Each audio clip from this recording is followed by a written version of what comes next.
Tại sân bay, người đàn ông kia đang giả danh thành một người Hồi giáo, cùng đó là hộ chiếu pha ke được làm một cách tinh tế. Anh ta đến đây với mục đích có thể trốn qua nước ngoài vì bản thân đang có tội ác tày trời. Phía đằng sau có hai người mặc đồ Hồi giáo cũng đang quan sát nhất cử nhất động của chàng trai kia. Sau đó họ tiếp cận anh ta, khi anh ta chưa kịp hiểu chuyện gì thì cô gái mặc áo đen đã đem miếng dán kỳ lạ dán vào cổ của anh ta. Cứ thế toàn cơ thể anh ta đông cứng lại rồi ngoan ngoãn ngồi lại trên chiếc xe lăn mà hai người kia chuẩn bị từ trước. Tại một bảo tàng mỹ thuật, cô giám đốc đã bị hãm hại một cách man dợ. Ngày thường cô ta luôn dính xà nẹo cùng với người chồng của mình. Vậy nên anh ta nằm trong viện tình nghi số 1 của viện tình nghi. Dù như thế nhưng các công tố viên trong 4 tháng vẫn không tài nào tìm ra in tư của hung thủ. Cứ thế sự việc này đã trở thành nơi công kích dữ dội của dư luận. Các người dân đoán già đoán non cho rằng có lẽ nghi phạm kia có cha làm nghị viên quốc hội, quyền cao chức lớn nên có lẽ đã được sự chăm sóc đặc biệt từ sở cảnh sát. Để minh chứng sự liêm khiết của mình, sở cảnh sát triệu tập Min Gyu ra hầu tòa thêm lần nữa. Để lấy lại uy tín, công tố trưởng quyết định bổ nhiệm thêm một công tố viên có kiến thức, kinh nghiệm và trải nghiệm chuyên sâu. Cô gái ấy tên là Yang Du. Ngoài ra, Jin Seong là một cảnh sát nhiệt tình và có một người em trai lúc nào cũng tần tảo chăm sóc anh trai và gia đình. Hôm đó khi đi bắt giữ các ổ cờ bạc trái phép, ai có mà dè nam chính lại bắt được luôn cả mẹ mình ở đó. Sau khi biết được người phụ nữ là mẹ của cảnh sát, hai con bạc lập tức bắt bà làm con tin để đánh bài chuồn. Tuy nhiên đen là lại gặp phải nam chính, võ nghệ cao cường. Cứ thế anh ta dễ dàng chế ngự chỉ trong một nốt nhạc. Nhưng vì ra đòn quá nặng nên một tên trong số đó bị gãy mũi và cần phải làm phẫu thuật. Mẹ của anh cũng từ đó mà bị bắt về đồn, đã vậy bà còn của trách con trai cưng của mình. Vì vừa rồi bà thắng đậm những 3 tháng lương làm cảnh sát của anh. Còn nam chính thì thật không hiểu nổi em mình đang làm cái khỉ gì, rõ ràng mẹ mình không hề thiếu tiền. Vậy tại sao lại đi đánh bạc chứ? Chính vào lúc này đội trưởng cầm báo cáo đi tới, báo cho nam chính cái giá chữa trị của tên côn đồ kia là 10 triệu won, cộng thêm việc anh vừa đánh người thuộc vào tội hành hung người khác. Cứ như vậy anh cảnh sát bắt được bọn đánh bạc đã bị nhốt vào phòng tạm giam. Chuyển cảnh, công tố viên Hee-ju đã điều tra được vợ của Min Gyu có nuôi trai trẻ ở ngoài và anh ta cũng đã từng đánh người này. Từ đó cô ta suy luận cho rằng anh ta đã hãm hại vợ vì điều này. Tuy nhiên Min Gyu lại rất thản nhiên, tâm bất biến giữa đời vạn biến, không thèm để ý chút nào đến suy đoán này. Đã vậy lại còn đùa rằng Hee-ju thật ngon và gợi cảm. Cô nghe xong thì tức điên lên. Yang-ju thấy vậy thì lập tức xông vào phòng thẩm vấn đề nghị để cô phụ trách. Yang-ju đã điều tra ra vào 9 giờ tối đến 1 giờ sáng hôm xảy ra vụ án, Min Gyu đều ở trong một hộp đêm và không hề có bằng chứng xác thực anh ta hoàn toàn ở đó 4 tiếng. Và hộp đêm này còn có cánh cửa phía sau dành cho khách VIP, chắc rằng việc này không phải tình cờ. Đương nhiên ở đó cũng không có camera giám sát. Cô đoán được sẽ như vậy nên còn đặc biệt chú ý đến Lee Eun-beul, người đã cung cấp chứng cứ ngoại phạm cho Min Gyu. Nói về cô gái đó thì sau khi ra làm nhân chứng thì đã vội bay sang nước ngoài để nghỉ dưỡng. Nói đúng hơn là đang trốn chạy trách nhiệm. Yang-ju đã tìm hiểu được điều bất thường. Sáng sớm hôm nay Lee Eun-beul đã về nước và đã mời cô đến văn phòng công tố. Cùng lúc đó Yang-ju cũng đang được thẩm vấn ở bên một căn phòng khác. Cô ta không những nhắc đi nhắc lại rằng Min Gyu ở trong phòng riêng, mà còn cà khịa công tố viên đang thụ lý vụ án là người cổ hủ, và chắc rằng cả đời này cũng không đặt chân đến cái hộp đêm được. Ngoài ra người này còn cung cấp một đoạn video và nói rằng người quay chính là Min Gyu. Thời gian quay là vào 23 giờ 17 phút. Công tố viên lập tức đem chuyện này nói cho Yang-ju biết. Còn Min Gyu vừa nhìn đã nhận thấy phía công tố đã đối lý để nói chuyện với hắn ta, nên anh ta liền nói với Yang-ju những lời sáo rỗng chỉ có tác dụng với người khác chứ không có ích gì với tôi đâu. Hơn nữa anh ta giả nhân giả nghĩa còn hy vọng phía cảnh sát có thể bắt được hung thủ thực sự. Yang-ju nhắc nhở anh ta đoạn video đó không có mặt anh nên làm sao chứng minh được là do anh quay đây. Nghe xong Min Gyu liền nói một câu rồi rời khỏi đó. Còn Hee-ju thì cay cú và nói rằng dù thế nào cô cũng sẽ rút khỏi vụ án này và không tham gia vào nữa. Chính lúc Yang-ju bước ra khỏi phòng thẩm vấn, cô lại gặp một người đàn ông đẹp trai thanh lịch vô cùng tận, mà người này lại chính là tiền bối của cô, công tố viên cha Yang-un. Vì Hee-ju vẫn luôn bị kẻ tình nghi dắt mũi nên anh mới lo lắng không thể phá được vụ án này. Nhưng Yang-ju lại không muốn anh can thiệp vào vụ án của mình. Lúc này Yang-un cũng tiết lộ rằng trước khi hãm hại nạn nhân, hung thủ đã tiêm thuốc mê cho nạn nhân, sau đó treo lên lan can trông rất man dợ. Thực ra nữ chính cũng đã điều tra ra được loại thuốc gây mê. Loại này thường được sử dụng trong các bệnh viện nha khoa để điều trị giấc ngủ. Cô vốn định điều tra báo cáo quản lý thuốc ở bệnh viện nha khoa của Min Gyu, nhưng cấp trên lại mãi vẫn không ký lệnh khám xét. Do đó cô nghĩ việc này liên quan tới ông bố quyền cao chức lớn của tên nghi phạm láo tuét kia. Yang-un cho rằng không thể cố chấp đòi lệnh khám xét được và khuyên cô đi theo hướng khác. Nhưng Yang-ju lại từ chối đề nghị của Yang-un. Bên này mẹ của nam chính cũng được thả vì cảnh sát điều tra thấy bà cũng chỉ mới đi đánh bạc lần đầu. Cho đến hôm sau đội trưởng thông báo cho Jin Seong người đàn ông bị đánh đã hủy kiện anh. Nói cách khác chính là đã có người nộp phí hòa giải lên tới 10 triệu won giúp cho nam chính. Jin Seong càng nghĩ càng tức nên anh lập tức xông vào phòng bệnh của tên khốn gãy mũi kia để hỏi cho ra lẽ. Sau khi thương lượng trên phương diện giảng hòa, anh đã thành công lấy lại được số tiền đó. Sau đó anh tức giận mà lao về nhà rồi ấn em trai mình vào tường. Anh cay cú chất vấn anh tại sao lại đồng ý hòa giải. Tại sao lại không như người khác nài nỉ mẹ và anh trai yêu cầu cho mình đi học đại học, mua xe hay đi du học, hoặc là đốt cháy ngôi nhà quái quỷ này đi. Hóa ra bà mẹ thiên vị con lớn Jin Seong mà luôn sai bảo con trai nhỏ làm những việc lặt vặt. Đã vậy còn nói những lời như không cho anh học đại học. Có lẽ vì lẽ đó mà dù có xuất sắc đến đâu thì Jin U cũng cố tình nhận chứng ngỗng khi thi tốt nghiệp. Sau khi phát tiết xong, Jin Seong liền quay người bỏ đi. Lúc này Jin U nói với mẹ anh sẽ đến Seoul để xem triển lãm ảnh, ngày mai sẽ quay về sớm thôi. Ngày đó sau đó cũng nhanh đến, sau khi tham gia triển lãm nhiếp ảnh xong, Jin U đến một quán cà phê. Anh từ từ đi lên trên tầng mãi sau đó mới rời khỏi quán. Sáng sớm hôm sau, nhân viên trong tiệm vừa lên tầng 2 thì phát hiện một thi thể vào cái quán mà Jin U ghé vào hôm trước. Sau khi Yang Un biết được tin này thì lập tức đến hiện trường vụ án. Sau khi điều tra tình hình của nạn nhân, anh đoán chắc rằng thủ đoạn gây án của hung thủ giống hệt với vụ án mà Yang Du phụ trách. Hung thủ cũng treo lên lan can như treo quần áo, quá là trùng hợp đến từng chi tiết nhỏ. Sau đó đem hai vụ án này báo cáo lại với công tố viên phó. Và dựa trên những manh mối hiện có, anh đoán rằng đây là vụ án hạ sát người hàng loạt. Do đó anh hy vọng có thể kết hợp cả hai vụ án này lại để điều tra và hứa sẽ không đem lại rắc rối cho ông. Ngoài ra anh cũng yêu cầu thành lập đội điều tra và cuối cùng đã nhận được sự ủng hộ của công tố viên phó. Tuy nhiên không ngờ được là Yang Du sau khi nghe được chuyện đó thì lập tức tìm đến anh. Cô cảm thấy vụ án mà mình vừa mới đảm nhận đã bị người khác cướp đi giữa chừng. Yang Un lại nói với cô rằng từ thủ đoạn gây án đến loại thuốc được sử dụng và cách xử lý thi thể, trong vòng 4 tháng đã xảy ra 2 vụ án mạng giống hệt nhau. Từ đó cho thấy ngoại trừ Hàn Quốc đầy rẫy bọn tội phạm có tâm lý khùng điên biến chất ra, thì chỉ có thể là vụ án xiên người không gớm tay. Vì vậy sẽ không thỏa đáng nếu cứ khăng khăng cho rằng Min Gyu là hung thủ. Mặc dù Yang Du đồng ý với suy nghĩ của anh, nhưng cô vẫn lựa chọn rút lui và trở về nhà mẹ dưới quê. Ở đây cần nói qua một chút là Yang Du và hai anh em Jin Seong đã cùng lớn lên bên nhau. Tiếp đó đội điều tra đã mời người xét nghiệm máu tham gia vào vụ án. Anh phân tích rằng ngoại trừ giới tính ra thì các nạn nhân không có đặc điểm chung nào. Từ địa điểm gây án có thể thấy đây đều là nơi mà ai cũng có thể ra vào.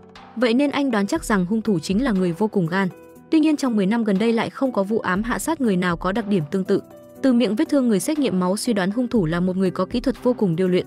Sau khi nghe xong ý kiến của người xét nghiệm máu, cảnh sát Dung liền báo cáo rằng không phát hiện người đáng nghi nào trong camera giám sát và cũng không có nhân chứng. Đồng thời đội điều tra còn kiểm tra được trên người nạn nhân thứ hai có lượng muối và ít bột làm đồ ăn còn dính trên dao. Sau khi biết được không khí được làm bằng thép Nhật Bản mà dao Nhật thường là dao sashimi. Do đó Yang Un liền đề nghị ngoài các loại dao thường cũng nên tìm hiểu các loại dao dùng để chế biến hải sản và sashimi. Cảnh sát Dung Tê nghi ngờ hung thủ có lẽ là một cao thủ chế biến đồ ăn hoặc là một đầu bếp đỉnh của chóp, vì những gia đình bình thường rất ít dùng những loại dao này. Ngay sau đó đoạn video nấu ăn của Lee Eun Beul đã được tìm thấy, mà trong video đó cô đã bày ra trước ống kính một bộ dao và Min Gyu cũng ở trong đó. Thế là Yang Un quyết định mua một bộ dao giống hệt rồi anh cho người làm thí nghiệm mô phỏng hung khí. Rất nhanh Cục Tìm kiếm Quốc gia đã lập báo cáo thẩm định. Kết quả cho thấy bất luận là về độ sâu của vết thương hay hình dạng của bề mặt vết cắt, ngay cả các bộ phận của con dao cũng hoàn toàn trùng khớp. Từ đó có thể kết luận rằng bộ dao đó với hung khí là cùng một loại. Do đó Yang Un liền hạ lệnh khám xét nhà của Lee Eun Beul để bảo đảm chắc chắn hung khí. Trước Dung Tê cho rằng nên nói tin tốt này cho Yang Du biết, nhưng Yang Un lại nói mình sẽ trực tiếp đi nói với cô. Thì ra Yang Un và Yang Du đã từng thích nhau khi học đại học, nhưng vì chênh lệch địa vị, Yang Du không muốn bị người khác nói là bản thân trèo cao nên hai người cuối cùng đã không thể thành đôi. Quay lại với hiện tại, Yang Un về quê nhưng không thể nào liên lạc được với Yang Du, thế là anh liền làm tí vitamin biển. Vừa hay lại gặp được Jin U đang bắt cá. Lúc này Yang Un không cẩn thận bị trẹo chân, do đó hai người liền trở về quán để xử lý vết thương. Yang Un vô tình nhìn thấy bộ dao trong bếp. Có điều anh không hề để ý mà không ngừng lẩm bẩm tại sao Yang Du không nghe máy. Và thế nên Jin U mới biết anh quen Yang Du. Một lúc sau Yang Du và Jin Seong quay về. Sau đó cô còn chính thức flex nhẹ nhàng về sơ yếu lý lịch của Yang Un với hai anh em. Jin Seong trên danh nghĩa sinh viên tốt nghiệp đầu bảng của trường luật Seoul, đã từng thông qua bài thư tư pháp, đồng thời còn là sinh viên xuất sắc nhất tại Học viện Đào tạo Tư pháp với tỷ lệ thắng kiện lên tới 100%. Ngoài ra anh còn được biết đến là quý tộc trong tất cả các công tố viên của Tổng cục Kiểm sát và là con một trong tập đoàn Jinjin, người đứng đầu đóng góp cho xã hội trong 10 năm liên tiếp. Sau màn giới thiệu, Yang Un trực tiếp nói với Yang Du rằng mình cần cô giúp đỡ để chỉ ra Min Hye chính là hung thủ. Do đó anh hy vọng cô có thể cùng mình quay về điều tra vụ án. Yang Du nghe xong không thèm nghĩ gì mà liền đồng ý. Tuy nhiên phòng thẩm vấn bên này lại xảy ra chuyện ngoài ý muốn. Lee Eun Beul khăng khăng nói rằng con dao còn lại trong bộ dao đã bị mất, và anh cảnh sát Dung cũng đã điều tra ra chuyện này trong hồ sơ báo án. Điều này có nghĩa là không thể bắt Min Gyu về quy án được. Cùng lúc đó Jin U ngồi trên mái nhà ở quán và nhớ lại những lời mà Yang Du giới thiệu về Yang Un, trong ánh mắt lại ngập tràn sự thù hận. Tối đó khi Jin Seong đang dùng bữa thì dì Lee lại không thể nào gọi được con gái mình. Chính vào lúc này anh nhận được một cuộc gọi thông báo có người vừa mất mạng. Thế là anh lập tức chạy đến hiện trường vụ án. Theo tình trạng của người này thì rõ ràng đây lại là thủ đoạn của tên sát nhân, mà nạn nhân của lần này lại chính là con gái của dì Lee trong thôn. Sau khi biết được tin này, Yang Un và Yang Du lập tức quay về hiện trường vụ án. Do tính chất đặc biệt của vụ án nên nó đã được chuyển lên Seoul để điều tra, và điều này đã được Cục trưởng Cục Cảnh sát phê chuẩn. Tuy nhiên Jin Seong lại không đồng ý, vì vậy anh đề nghị tham gia vào đội điều tra. Yang Un cảm thấy có một cảnh sát hình sự hiểu rõ địa điểm xảy ra vụ án cũng không phải chuyện xấu gì và Yang Du cũng đồng ý với cách nghĩ của anh. Do đó hôm sau Jin Seong liền nói rõ tình hình rồi tạm biệt với mọi người. Mẹ anh bảo anh chú ý an toàn, còn em trai Jin U thì lại có vẻ hơi lo lắng. Đối với vụ án học sinh cấp 3 này, Jin Seong cho rằng thủ phạm gây án là người bên ngoài làng. Vì 30 năm qua dưới quê chỉ xảy ra 8 vụ án lớn và đều chỉ là một vài vụ án như bạo lực, đánh nhau, chứ chưa từng xảy ra vụ án mạng nào trong vòng nhiều năm qua. Yang Du cũng đồng tình với anh vì dù gì đó cũng là cố hương của cô. Nghe xong Yang Un liền đề xuất điều tra xem Min Gyu có mối liên hệ gì với ngôi làng không. Nhưng anh vẫn chưa nói dứt lời thì Jin Seong đã lấy ra một bộ tài liệu. Thì ra gần hiện trường vụ án có một biệt thự cao cấp, mà chủ nhân của căn biệt thự đó lại chính là bố của Min Hye. Sau đó Yang Un bảo Dung Tae điều tra chứng cứ ngoại phạm của Min Gyu và điều tra xung quanh nạn nhân. Còn Jin Seong thì để ý đến kết quả xét nghiệm vụ án của Cục Tìm kiếm Quốc gia. Chuyển cảnh Jin Seong đến bệnh viện nha khoa của Min Gyu và vừa hay đã gặp một người trợ lý ở đây. Sau khi biết được thân phận của anh, người này tỏ ra có chút căng thẳng. Jin Seong chất vấn anh ta vào ngày xảy ra vụ án đã làm gì. Y tá nói hôm đó là ngày nghỉ của bệnh viện nên anh ta đã ở nhà chơi game cả ngày. Lúc này thôn trưởng gửi tin nhắn đến nói rằng hôm xảy ra vụ án, nhân viên giao hàng đã va phải một chiếc xe và đã chụp lại nó. Xem xong Jin Seong đi vào trong bệnh viện và nhìn thấy Min Gyu đang chữa răng cho bệnh nhân. Tuy nhiên khi nhìn thấy máu bắn ra văng tung tóe vào khẩu trang nhưng anh ta lại rất hưng phấn và mặt lạnh nhạt. Ngoài ra những tác phẩm nghệ thuật mà anh ta yêu thích cũng vô cùng bạo lực. Jin Seong hỏi anh ta vào 9 giờ đến 11 giờ tối hôm xảy ra vụ án anh đã làm gì. Vừa hay lúc này có một người phụ nữ đi vào và nói rằng tối đó mình đã ở trong khách sạn Seoul với Min Gyu. Thế là Jin Seong liền cố tình nhắc đến Eun Baeon rồi nhân lúc hai người cãi nhau mà lấy điện thoại ra lén quay lại hành vi một chân đạp mấy thuyền này của anh ta, khiến người phụ nữ tức điên lên và thành thật nói rằng vào ngày xảy ra vụ án mình không ở cùng với anh ta, do đó cuối cùng việc này bị cho là hung thủ đang trốn tránh việc tra hỏi, có ý đồ bỏ trốn hoặc tiêu hủy chứng cứ, do đó có thể xem đây là hành vi bắt giữ hoàn toàn hợp pháp. Nói xong anh liền bắt tên Min Gyu về đồn. Rất nhanh Yang Du và Yang Un đã biết được tin này thì đều nói rằng anh làm vậy có chút quá tay. Ngộ nhỡ luật sư của anh ta kiện về việc bắt giữ trái pháp luật thì cuộc điều tra cũng sẽ bị đình chỉ. Thực ra Jin Seong đã nắm trong tay manh mối quan trọng. Chiếc xe mà nhân viên giao hàng đâm phải vào tối hôm xảy ra vụ án lại chính là xe của Min Gyu. Nghe xong Yang Du lập tức cầm bức ảnh đi vào thẩm vấn anh ta. Tuy nhiên tên này lại nói rằng mình cho người khác mượn xe, bản thân lúc đó thì đang ở Seoul. Còn về việc cho ai mượn thì anh ta lại không thể nhớ ra nổi nữa. Hơn nữa hôm đó Min Gyu cũng đang livestream và sự thật đã chứng minh anh ta không hề nói dối khi trên mạng quả thực là có một buổi live. Cùng lúc đó luật sư của anh ta đã đưa cho họ chứng cứ ngoại phạm và nói rằng thân chủ phải chịu quá nhiều áp lực trong việc hợp tác điều tra có thể dẫn đến mất trí nhớ ngắn hạn nên không biết đã cho ai mượn xe. Jin Seong luôn cảm thấy Min Gyu có gì đó sai, cộng thêm việc vào hôm xảy ra vụ án xe của anh ta lại ở gần hiện trường, nên nói thế nào cũng không thể tin đây là chuyện trùng hợp được. Còn ở bên này khi Dung Tae đi hỏi thăm bạn học của nạn nhân thì vừa hay lại bị Jin U nhìn thấy. Thế là anh lập tức về nhà lấy ra một chiếc hộp và mang nó đi đốt, mà cảnh này vừa hay lại bị Dung Tae phát hiện ra. Thế là anh liền báo cáo lại với Yang Un, thì ra Jin U và nạn nhân có quan hệ vô cùng tốt. Trước 1 tiếng xảy ra vụ án, hai người đã hẹn gặp mặt ở hiện trường gây án và 10 phút sau Jin U có gọi điện cho nạn nhân. Sau đó Dung Tae tìm đến quán của Jin U mà lúc này anh đang cắt sashimi và con dao anh sử dụng gần như vô cùng trùng khớp với hung khí. Cứ như vậy Jin U đã trở thành nghi phạm lớn nhất khi chứng cứ chống lại Min Gyu xuất hiện ở chỗ Jin U. Jin Seong liền tức giận xông tới túm lấy cổ áo Yang Un. Anh không hiểu tại sao mọi người lại có mối nghi ngờ rằng em mình là hung thủ. Yang Un liền thẳng thắn nói rằng Jin U đã đến bảo tàng nghệ thuật nơi xảy ra vụ án mạng đầu tiên và anh ấy đã chính miệng thừa nhận điều đó, hơn nữa cũng không hề có chứng cứ ngoại phạm. Vào hôm xảy ra vụ án thứ 2, Jin U cũng đến quán cà phê nơi án mạng xảy ra. Đến vụ án thứ 3 nó đã xảy ra tại ngôi làng Jin U sống. Cộng thêm danh sách những người đã mua hàng từ kẻ buôn đá bảo mà họ bắt được gần đây. Trên đó cũng có cái tên Oh Jin U, mặc dù thông tin người mua vẫn chưa được xác nhận. Nhưng Yang Un không tin lại có quá nhiều thứ trùng hợp đến vậy. Và quan trọng hơn là con dao dùng làm hung khí xiên người trong tay Jin U lại giống hệt con dao đã bị đánh cắp. Tuy nhiên Jin Seong lại làm ầm lên mà nói rằng lẽ nào cứ có con dao y hệt vậy thì đều là nghi phạm. Sau Yang Du cũng khẳng định rằng Jin U không thể là hung thủ được. Jin Seong cũng bồi thêm điều tra vụ án không thể dựa vào cảm tính được mà phải dựa vào cái đầu. Anh cũng khẳng định mình là người hiểu em trai nhất. Yang Un phản đối việc để tình cảm xen lẫn vào việc phá án. Thế là đội hiện giờ đã chia thành hai phe. Anh nghi ngờ nói Yang Un lợi dụng em mình làm kẻ lãnh tội thay để nhanh chóng kết thúc vụ án. Jin Seong càng nói càng kích động và mất quyền kiểm soát. Anh chỉ trích Yang Un vu oan cho người khác để một bước lên mây, không dám bắt Min Gyu vì sợ bố anh ta là nghị viên quốc hội và còn bảo anh đang thông đồng với họ. Yang Un nghe xong thì tức giận nói anh nên làm một thám tử chính nghĩa chứ đừng làm loạn lên như vậy. Đồng thời hãy lấy lại tinh thần mà đi tìm chứng cứ chứng minh em trai vô tội đi. Cuối cùng hai người liền lao vào đi đường quyền với nhau. Máy đo nhịp tim của Yang Un lập tức báo động, nhìn anh trông có vẻ sắp không thở nổi nữa rồi. Rõ ràng là anh đang mắc một căn bệnh hiểm nghèo. Sau khi anh rời khỏi phòng làm việc, Yang Du cũng đi theo ra ngoài. Suy nghĩ của cô cũng giống Jin Seong, cô nói rằng là người nhìn Jin U lớn lên và cô biết anh là người vô cùng tốt bụng, không thể nào là tội phạm là kẻ thù ác được. Yang Un nói với cô sự thật sẽ nói rõ tất cả. Sáng sớm hôm sau, Jin Seong mang con dao của em trai đến cục tìm kiếm quốc gia, nhờ kiểm định lại mô phỏng hung khí một lần nữa. Cùng lúc đó, cuộc thẩm vấn của Jin U cũng đã bắt đầu. Camera giám sát tại hiện trường vụ án thứ nhất và thứ hai đều không hoạt động. Nói cách khác là Jin U không hề có chứng cứ ngoại phạm. Còn về con dao, anh nói rằng mình đã mua nó từ một người có tài khoản nặc danh trên mạng. Và chính người này cũng đã hẹn anh đến phòng triển lãm và quán cà phê nhưng lại không xuất hiện. Sau khi điều tra dữ liệu mua hàng qua mạng, tất cả đã chứng minh những gì Jin U nói đều là thật. Có điều thông tin vào ngày chuyển khoản thì phải đợi ngày mai ngân hàng làm việc thì mới biết. Lúc này mẹ của Jin Seong và bạn trai của bà đã đến làm chứng. Người bạn trai họ Chu này là một bác sĩ. Ông nhớ rằng vào đêm nữ sinh cấp 3 bị bay màu, lúc đó ông đã cùng hai mẹ con Jin U đánh bài từ 7 giờ cho đến tận 1 giờ sáng. Hơn nữa, vị trí chỗ ngồi mà ông vẽ lại cũng giống y hệt của Jin U. Bác sĩ Chu còn tiết lộ trong lúc chơi bài Jin U có ra ngoài một lần thì ra tối đó mẹ anh cảm thấy đói, nên Jin U đã nhân lúc nấu mì cho họ mà lén đi gặp cô gái đó. Nhưng trên đường anh lại nhận được điện thoại của mẹ nên đã gọi cho cô để hủy cuộc hẹn. Có điều đối phương lại không bắt máy và anh cũng cứ thế quay về chuyện này. Cả ba người đều đưa ra lời khai y hệt nhau. Sau khi thẩm vấn xong, Yang Du bảo Yang Un thả Jin U ra, vì chỉ có vẻn vẹn 20 phút căn bản là không đủ thời gian để xiên người và sắp xếp cẩn thận như vậy. Yang Un cho rằng trí nhớ của con người sẽ bị sai lệch, nên rất có thể thời gian mà Jin U rời khỏi sẽ dài hơn dự tính. Lúc này Yang Du có chút mà vỗ ngực và cam đoan rằng không nhất thiết phải bắt giữ em mình về điều tra. Nhưng không ngờ được là Yang Un lại nói rằng là một công tố viên công tư phân minh mà lại có ý đem tình cảm ra thuyết phục bản thân. Không lâu sau, Jin Seong đem theo tờ báo cáo của Cục Tìm kiếm Quốc gia quay về văn phòng. Kết quả báo cáo chỉ ra rằng vết thương trên người nạn nhân hoàn toàn không khớp với con dao của Jin U. Vì anh ấy có cách mài dao riêng nên cuối cùng Jin U đã được thả ra. Jin Seong và em trai tạm thời ở lại nhà của Yang Du và dự định ngày mai sẽ đưa anh về. Tuy nhiên ở bên này Jung Tae đã có phát hiện mới, thế là Yang Un lập tức tìm đến Yang Du và Jin Seong.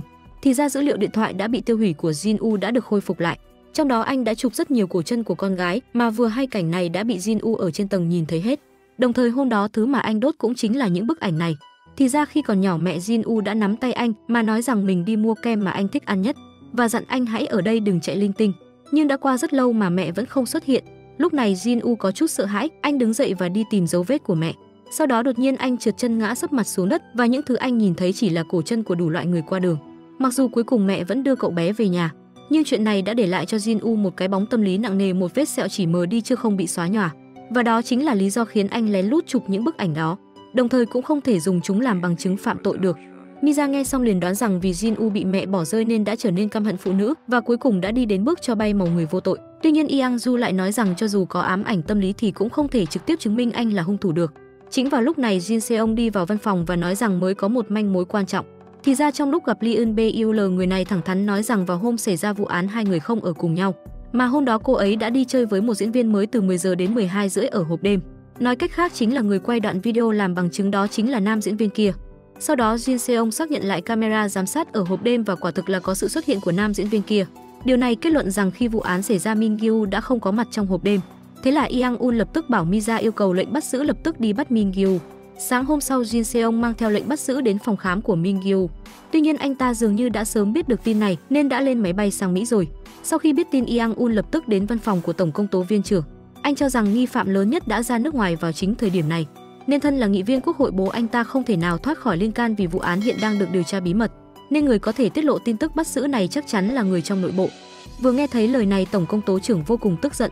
Ai có mà dè đã có phóng viên đưa tin về vụ án này. Yang Un lập tức đoán được là bạn tốt của mình tên là Sang Geun. Sau khi anh trở lại đội điều tra, anh quyết định bay sang Mỹ để bắt Min Gyu. Đúng lúc này Sang Geun cũng đến văn phòng. Jin Seong túm lấy cổ áo của Sang Geun và chỉ trích anh ta không có đạo đức nghề nghiệp đưa tin bừa bãi. Thật ra người tiết lộ tin tức là Hiju, con gái của tổng công tố viên trưởng. Yang Un lập tức ngăn cản nam chính, còn tên nhà báo bẩn kia bị đánh thì không chịu nổi cục tức này nên muốn phản kích lại. Ai ngờ Jin Seong tránh được, thế là nắm đấm của hắn ta đánh thẳng vào ngực của Yang Un. Thiết bị kiểm tra của anh vang lên chuông cảnh báo liên tục. Nhờ vậy mà cuộc cãi vã đánh nhau mới dừng lại. Vừa hay cảnh này lại bị mẹ của Yang Un nhìn thấy. Thật ra nhà Yang Un lo lắng tính nguy hiểm trong công việc nên không đồng ý để con trai làm công tố viên. Nhưng ba mẹ sinh con, trời sinh tánh nên không thể thuyết phục nổi anh con trai mình. Trông có vẻ mối quan hệ giữa Sang Geun và nhà Yang Un rất tốt và thường xuyên qua lại với nhau. Nhưng mẹ của Yang Un không thể đoán được liệu Sang Geun có tinh thần một nhà báo liêm khiết hay là có cảm giác tự ti với con trai mình nên mới viết bài báo đó. Chẳng bao lâu Yang Un xuất phát ra nước ngoài chuẩn bị bắt giữ Min Gyu, nhưng vụ án xuất hiện bước ngoặt nam diễn viên làm chứng lúc trước lật kèo. Anh ta nhận lời ủy thác của Lee Eun Beul nên cố ý làm chứng giả. Thật ra người quay video là người khác, nhưng pháp luật Hàn Quốc quy định rằng những lời khai ngoài pháp luật không được trừng phạt vì ngụy tạo chứng cứ, thế là người này được luật sư đưa về. Yang-ju đoán rằng nam diễn viên rất có tiềm năng. Lúc này bại lộ scandal của anh ta và Lee Eun-beul rất bất lợi cho nên dù bị uy hiếp nhưng cũng phải làm rõ sự thật. Lúc này họ cũng phát hiện chủ tài khoản nặc danh kia tên là Lee Mi-jin, mà cô ta chính là chị gái của y tá trong phòng khám Min Gyu. Cùng lúc đó Jung Tae tìm được quán net có địa chỉ IP của tài khoản nặc danh kia. Địa chỉ này rất gần với địa chỉ của y tá kia, vì thế Jin Seong quyết định điều tra người này trước. Chẳng mấy chốc Jin Seong và Jung Tae đến nhà của y tá kia và phát hiện rất nhiều bức ảnh về cổ chân, cùng mấy lọ thuốc gây mê và một con dao trông giống vũ khí dùng để xiên người. Trợ lý tên Lee Yang trước đây anh ta là đầu bếp, có 2 tiền án về phạm tội xâm hại phụ nữ, cho nên tất cả các đặc điểm này trùng khớp với hung thủ. Đồng thời Jin Seong cũng nhận được bức ảnh do trưởng thôn gửi đến. Ngày xảy ra vụ án thứ 3, camera ở đầu thôn quay được cảnh Lee Jong, rất nhiều chứng cứ đều ám chỉ anh ta. Yang Un bảo Jung Tae xin lệnh truy nã khẩn cấp. Từ bây giờ trở đi vụ án hạ sát người hàng loạt chuyển thành điều tra công khai. Nhưng Yang Ju luôn cảm thấy có chỗ nào không đúng lắm. Chẳng mấy chốc lệnh truy nã được dán khắp trên đường, các đài truyền hình lớn cũng nhắc nhở người dân chú ý an toàn. Lee Yang đứng trong một tòa nhà nhìn chằm chằm về một hướng, dường như anh ta đã đưa ra một quyết định gì đó. Vạn dặm xa xăm tại nơi khỉ ho có gáy nào đó có một chiếc xe đang đỗ ở đó. Người thần bí trong xe khai báo rằng nhìn thấy hung thủ. Sau khi Jin Seong và Jung Tae nhận được thông báo thì lập tức đến khách sạn mà anh ta đang trốn. Nhưng trong phòng vô cùng yên tĩnh, trên bàn có vé máy bay và di thư. Thế là Jin Seong lên tầng 2 thì phát hiện Lee Yang đã dừng cuộc chơi lại vì sợ bị bắt. Họ giám định chữ viết trên di thư giống với chữ viết của Lee Yang. Nội dung bức di thư thừa nhận phạm tội 3 vụ án, nhưng Jin Seong không hiểu người định bỏ trốn sao lại viết di thư rồi tự dừng cuộc chơi làm gì. Anh ta nghĩ có khả năng nào thông đồng với Min Gyu không? Nhưng Yang Un cho rằng lời khai về quá trình gây án các nạn nhân khác rất cụ thể, cũng hoàn toàn khớp với manh mối mà họ tìm được, cũng có nghĩa là họ đã phá được vụ án hạ sát người hàng loạt rồi. Phía công tố nhanh chóng mở cuộc họp báo công khai hung thủ thật sự là Lee Yang. Sang Gae-un đưa ra nghi vấn vì nghi phạm đã lên bảng đếm số nên phía công tố không lấy được lời khai. Cuối cùng vì sao phía công tố lại xác định anh ta là hung thủ thật sự? Yang Un nói rằng họ có chứng cứ xác thực trong tay, thế nhưng Jin U ở dưới quê đang xem cuộc họp báo lần này thì rơi vào trầm tư. Buổi ăn mừng mới được một nửa thì Yang Un có chút buồn bã, anh giả thuyết ngộ nhỡ. Lee Yang không xuất hiện thì phía công tố và cảnh sát phụ trách vụ án sẽ như thế nào? Jin U có bị hiểu lầm là kẻ tình nghi không? Yang Ju cũng không biết nên an ủi anh thế nào. Trở về nhà, bố mẹ Yang Un khuyên con trai từ chức công tố viên và qua Mỹ học về kinh doanh, bởi vì tương lai của gia tộc đều đặt trên người Yang Un, cho dù anh có đồng ý hay không. Anh đã trở thành con trai của họ thì phải gánh vác sứ mệnh này. Yang Un đồng ý với bố mẹ rằng đợi đến lúc anh chủ động từ chức thì sẽ nghe theo sự sắp xếp của họ. Ngày hôm sau, bởi vì có công phá được vụ ám hạ sát người hàng loạt, Jin Seong được thăng cấp và điều đến làm việc tại Seoul. Nhưng họ không biết rằng chuyện này đã được sắp xếp trước đó. Hóa ra Yang Un từng làm phẫu thuật mạch vành, nhưng trong mấy tháng theo dõi anh đã xảy ra 3 lần rối loạn nhịp tim và 1 lần khó thở. Bác sĩ suy đoán khả năng bị suy tim lên tới 85%, chậm nhất là phải phẫu thuật trong năm nay. Vì thế mẹ Yang Un bắt đầu kế hoạch mà bà ta lên từ rất lâu. Bố mẹ của Yang Un sắp xếp cấp dưới đội trưởng Kim nghỉ hưu, còn đặc biệt dặn dò ông ta chọn hôm trời mưa chuyển cảnh. Người thần bí lái xe đến thôn làng dưới quê nhà Jin U, sau đó kiên nhẫn chờ đợi. Cùng lúc đó, sau khi Jin Seong thăng chức, vốn muốn trở về ăn mừng với Jin U, nhưng cục trưởng đột nhiên hẹn anh và Jung Tae cùng ăn tối, mà Yang Ju cũng bị sắp xếp rất nhiều công việc. Thế nên hai người họ hôm nay không trở về được, vì thế ba người hẹn sáng mai gặp nhau ở thôn làng. Buổi tối trời mưa rất to, người thần bí vẫn chưa rời khỏi thôn làng. Cục trưởng luôn đến đúng giờ mãi không xuất hiện. Lúc này Jin U nhận được điện thoại của mẹ mình. Bác sĩ Chu muốn ăn sashimi lạnh, nhưng trong nhà không có nguyên liệu, thế là anh đành đội mưa đội gió ra biển kiếm nguyên liệu. Thế nhưng lúc Jin U lái xe rời đi đã bị người thần bí theo dõi. Bên kia mẹ của Jin Seong, mẹ của Yang Ju và bác sĩ Chu đang hát karaoke rất vui vẻ. Bác sĩ Chu cố ý níu kéo hai người không để họ rời đi, dường như anh ta đang đợi gì đó. Cùng lúc đó Jin U kiếm nguyên liệu xong thì trở về đã bị người thần bí chặn lại.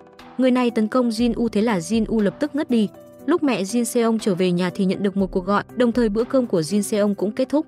Anh nhận được điện thoại của mẹ mình, cũng vào lúc đó tin tức Jin U xảy ra chuyện ngoài ý muốn truyền đến tai Yang Ju.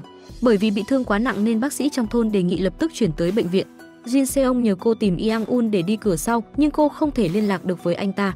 Do tình hình quá khẩn cấp nên cô đành đến hỏi thăm mẹ của Yang Un, bà ta vốn không muốn dễ dàng giúp đỡ. Nhưng sau khi Yang Ju kể rõ tình hình mà Yang Un lại nói rằng là em trai của đồng nghiệp nên bà ta dễ dàng đồng ý. Đêm hôm đó Jin U được chuyển đến bệnh viện Jinjin, bác sĩ chẩn đoán mặc dù huyết áp của anh ấy rất cao, nhưng dấu hiệu sinh tồn rất ổn định. Tuy nhiên phần đầu bị tổn thương nghiêm trọng dẫn đến phù não. Nếu bị phù não trong thời gian dài có thể gây ra tăng áp lực nội sọ dẫn đến chết não. Cách điều trị duy nhất là phẫu thuật cắt sọ diện rộng để giảm bớt áp lực, nội sọ ca phẫu thuật rất thành công. Mẹ Yang U nói với mọi người rằng Jin U có tỉnh lại hay không thì cần phải quan sát. Nếu mấy ngày sau vẫn không có gì thay đổi như hiện tại thì không loại trừ khả năng xảy ra hiện tượng não không còn hoạt động. Chú ý điều này không phải là trở thành người thực vật, bởi vì người thực vật thỉnh thoảng sẽ có kỳ tích tỉnh lại. Não không hoạt động đồng nghĩa với việc đã mất hết ý thức về mặt y học. Sau khi nghe xong lời dặn dò, mẹ của Jin Seong bắt đầu ăn năn, bà hối hận vì đã đối xử khác biệt giữa hai người con trai mình. Cho con cả ăn cơm mới còn cho con út ăn cơm thừa và để em trai mặc lại quần áo của anh rồi nhiều việc ối rồi ôi khác. Còn Jin Seong thì rất bình tĩnh, anh không tin em mình bị thương do ngoài ý muốn. Anh định đến hiện trường phát hiện án thăm dò. Jin Seong vừa rời khỏi bệnh viện. Yang Un hiểu được toàn bộ mọi chuyện từ phía Yang Du. Thật ra anh hơi hổ thẹn vì lúc trước hiểu lầm Jin U là hung thủ, nên anh hỏi thăm mẹ mình xem có cách nào cứu Jin U không. Bên khác, Jin Seong đến hiện trường xảy ra vụ tai nạn. Cấp trên thông báo rằng vụ án của Jin U tai nạn đã được khép lại, bởi vì người báo cảnh sát đầu tiên chính là nhân viên tuần tra, lại thêm hôm đó trời mưa to đã rửa hiện trường rất sạch sẽ, hoàn toàn không có bất kỳ chỗ đáng nghi nào. Nhưng lúc Jin Seong rời đi thì bị thứ gì đó chiếu vào mắt. Anh đi về hướng đó và tìm thấy một chiếc cúc áo. Cùng lúc đó, tổng công tố viên khen thưởng Yang Un ra nước ngoài đào tạo thêm 1 năm, vì anh có công trong việc bắt tội phạm gây ra án mạng liên hoàn. Mặc dù Yang Un không muốn nhận nhưng buộc phải nghe theo mệnh lệnh. Lúc anh rời khỏi phòng công tố, vừa hay gặp được Sang Geun.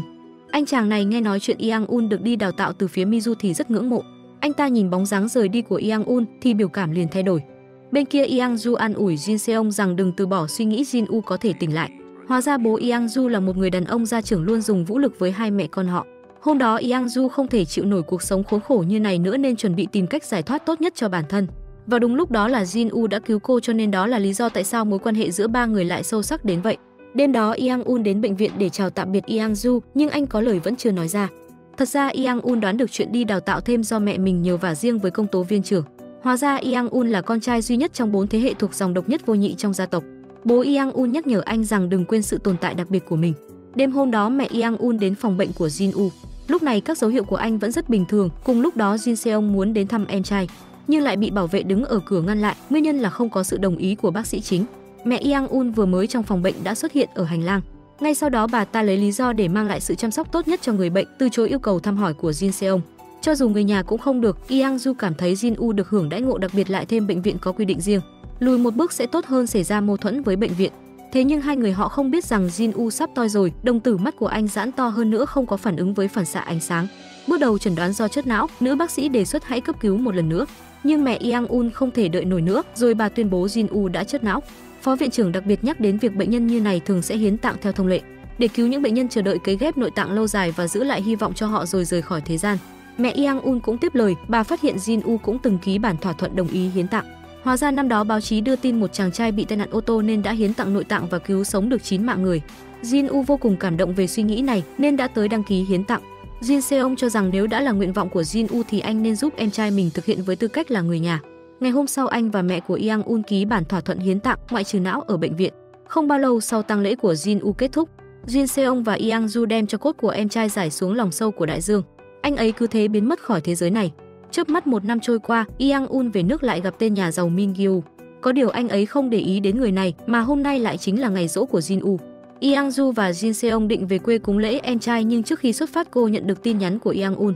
Hai người gặp nhau ở quán cà phê, lần gặp mặt này khiến Yang Du cảm thấy Yang Un đã thay đổi. Không chỉ mặt đầy đặn hơn, thậm chí còn chủ động mời uống rượu. Trước đây do bị bệnh tim nên Yang Un rất ít uống rượu.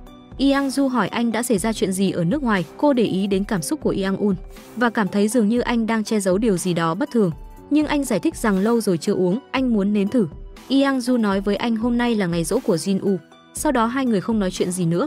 Bên kia mẹ Yang Un sống ở khu chung cư mới xây của tập đoàn, đặc biệt chọn một căn tặng cho Sang Geun. Bà còn nói rằng tổ trưởng Kim đã dọn vào rồi và còn nói là người một nhà. Câu nói này không thể không khiến người ta nghi ngờ điều mờ ám của hai con người này. Lúc này Yang Un chơi bóng trở về nhà, xem ra bệnh tim của anh đã được chữa khỏi. Đêm đó sau khi cúng lễ Jin U xong thì hai người trở về Seoul. Khi Jin Seong đưa Yang Du về nhà, anh đang định rời đi thì nhận được tin nhắn. Nội dung là đoạn video đêm hôm Jin U gặp nạn. Sau khi Jin Seong xem xong thì lập tức sững sờ, vì đó là quá trình em trai bị hại, cũng chính là có nhân chứng trong lúc xảy ra án. Yang Du đề nghị giám định thật giả đoạn video trước. Chẳng mấy chốc đồng nghiệp của Cục Tìm kiếm Quốc gia giám định đoạn video là thật, nhưng không thể xác định được người trong đó và số điện thoại mạng là IP nước ngoài. Họ không thể tra được dấu vết của người gửi đến. Sau đó Jin Seong trở về đồn cảnh sát dưới quê. Anh cho các đồng nghiệp cũ xem đoạn video em trai bị hại. Anh không hiểu vì sao nhân chứng lại biết mình là anh trai của Jin U và chỉ gửi video cho anh. Đồng nghiệp cũng suy đoán người này có khả năng quen biết hai anh em, xác suất cao là người trong thôn. Anh ấy đề nghị bắt đầu điều tra những người có sở trường sử dụng mạng trong thôn. Ngoài ra Jin Seong muốn điều tra dấu vết của người ngoài đến thôn vào ngày xảy ra vụ án, nhưng không có ai giữ lại đoạn video giám sát trong 1 năm cả. Cục trưởng đột nhiên nhớ đến nhà trọ hoặc homestay hẳn sẽ đăng ký thông tin cho khách. đồng thời kết hợp với ghi chép thanh toán của họ thì sẽ có thu hoạch. Mọi người đồng lòng quyết định sẽ điều tra rõ ràng chuyện này. Buổi tối Jin Seong trở về nhà và hỏi mẹ mình rằng hôm em trai xảy ra chuyện có người lạ nào vào trong quán ăn không. Nhưng mẹ anh chỉ nhớ hôm đó bà cùng mẹ Yang Ju và bác sĩ Chu đang hát karaoke. Bác sĩ Chu đột nhiên nói rằng muốn ăn sashimi lạnh cho nên bà mới gọi điện cho Jin Woo. Sau đó bà lại chơi một lúc rồi mới về quán ăn. Từ sau khi Jin Woo qua đời, bác sĩ Chu chắc đang cảm thấy có lỗi nên đã đi viếng tận 3 triệu won. Bà mẹ cho rằng có lẽ do ông ta đang tự trách bản thân. Nhưng ông ta đưa tiền xong thì không biết đi nơi nào uống rượu rồi. Jin Seong nói không có chuyện gì và bảo mẹ mình an ủi bác sĩ Chu, dù sao họ cũng là hàng xóm trong thôn. Sau đó anh lấy chiếc cúc ra để mẹ mình nhận dạng, bà mẹ nhìn ra được chiếc cúc không phải là của con trai út. Hơn nữa thứ đồ này chỉ phối đồ khi mặc đồ vest mà Jin Woo thì chưa từng mặc đồ vest. Còn ở bên này mẹ Yang Un kinh doanh bệnh viện Jin đã trở thành người đi đầu trong lĩnh vực phẫu thuật cấy ghép tuyến tụy. Lần cấy ghép lần này do tổ trưởng Kim tìm được, phó viện trưởng và nữ bác sĩ lúc đó là chuyên gia về phương diện này. Hạng mục này được tài trợ bởi một người bạn nước ngoài, thế nhưng khi Sang Geun tham gia buổi họp báo tin tức đã viết một bài báo. Anh ta đặt ra câu hỏi về động cơ bí mật của khoản tài trợ hàng 10 tỷ đô la Mỹ của bệnh viện Jin. Bài báo nhanh chóng leo top thịnh hành, chiều hướng từ cư dân mạng từ ủng hộ chuyển sang nghi ngờ nhân sinh. Họ lần lượt bày tỏ rằng phải điều tra thật kỹ, tổ trưởng Kim lập tức liên hệ phía tòa soạn yêu cầu gỡ bài. Điều này khiến Sang Geun rất tức giận, có điều anh lại suy nghĩ đến chuyện khác thì bật cười.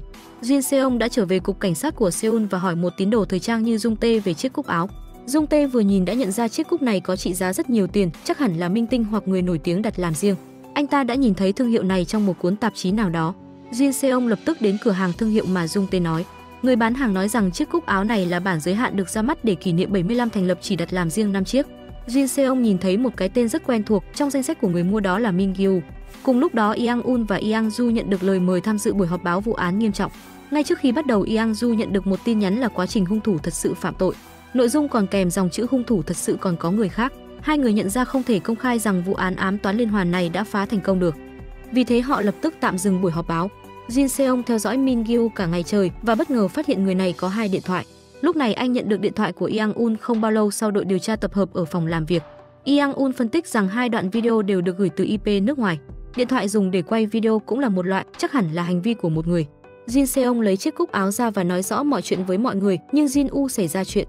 Sau khi Min Gyu ra nước ngoài, anh đề nghị xác minh hồ sơ xuất nhập cảnh trước. Lúc này Yang Ju phát hiện một manh mối, hung thủ trong video có đeo đồng hồ, là cùng một loại với đồng hồ trên tay của Min Gyu. Điểm đáng ngờ ngày càng nhiều, Yang Un và Yang Ju quyết định điều tra lại. Thế nhưng sau khi công tố viên trưởng và công tố viên phó biết rõ chân tướng, thì lo lắng thể diện của phía công tố viên và áp lực dư luận mà khi lật án mang đến.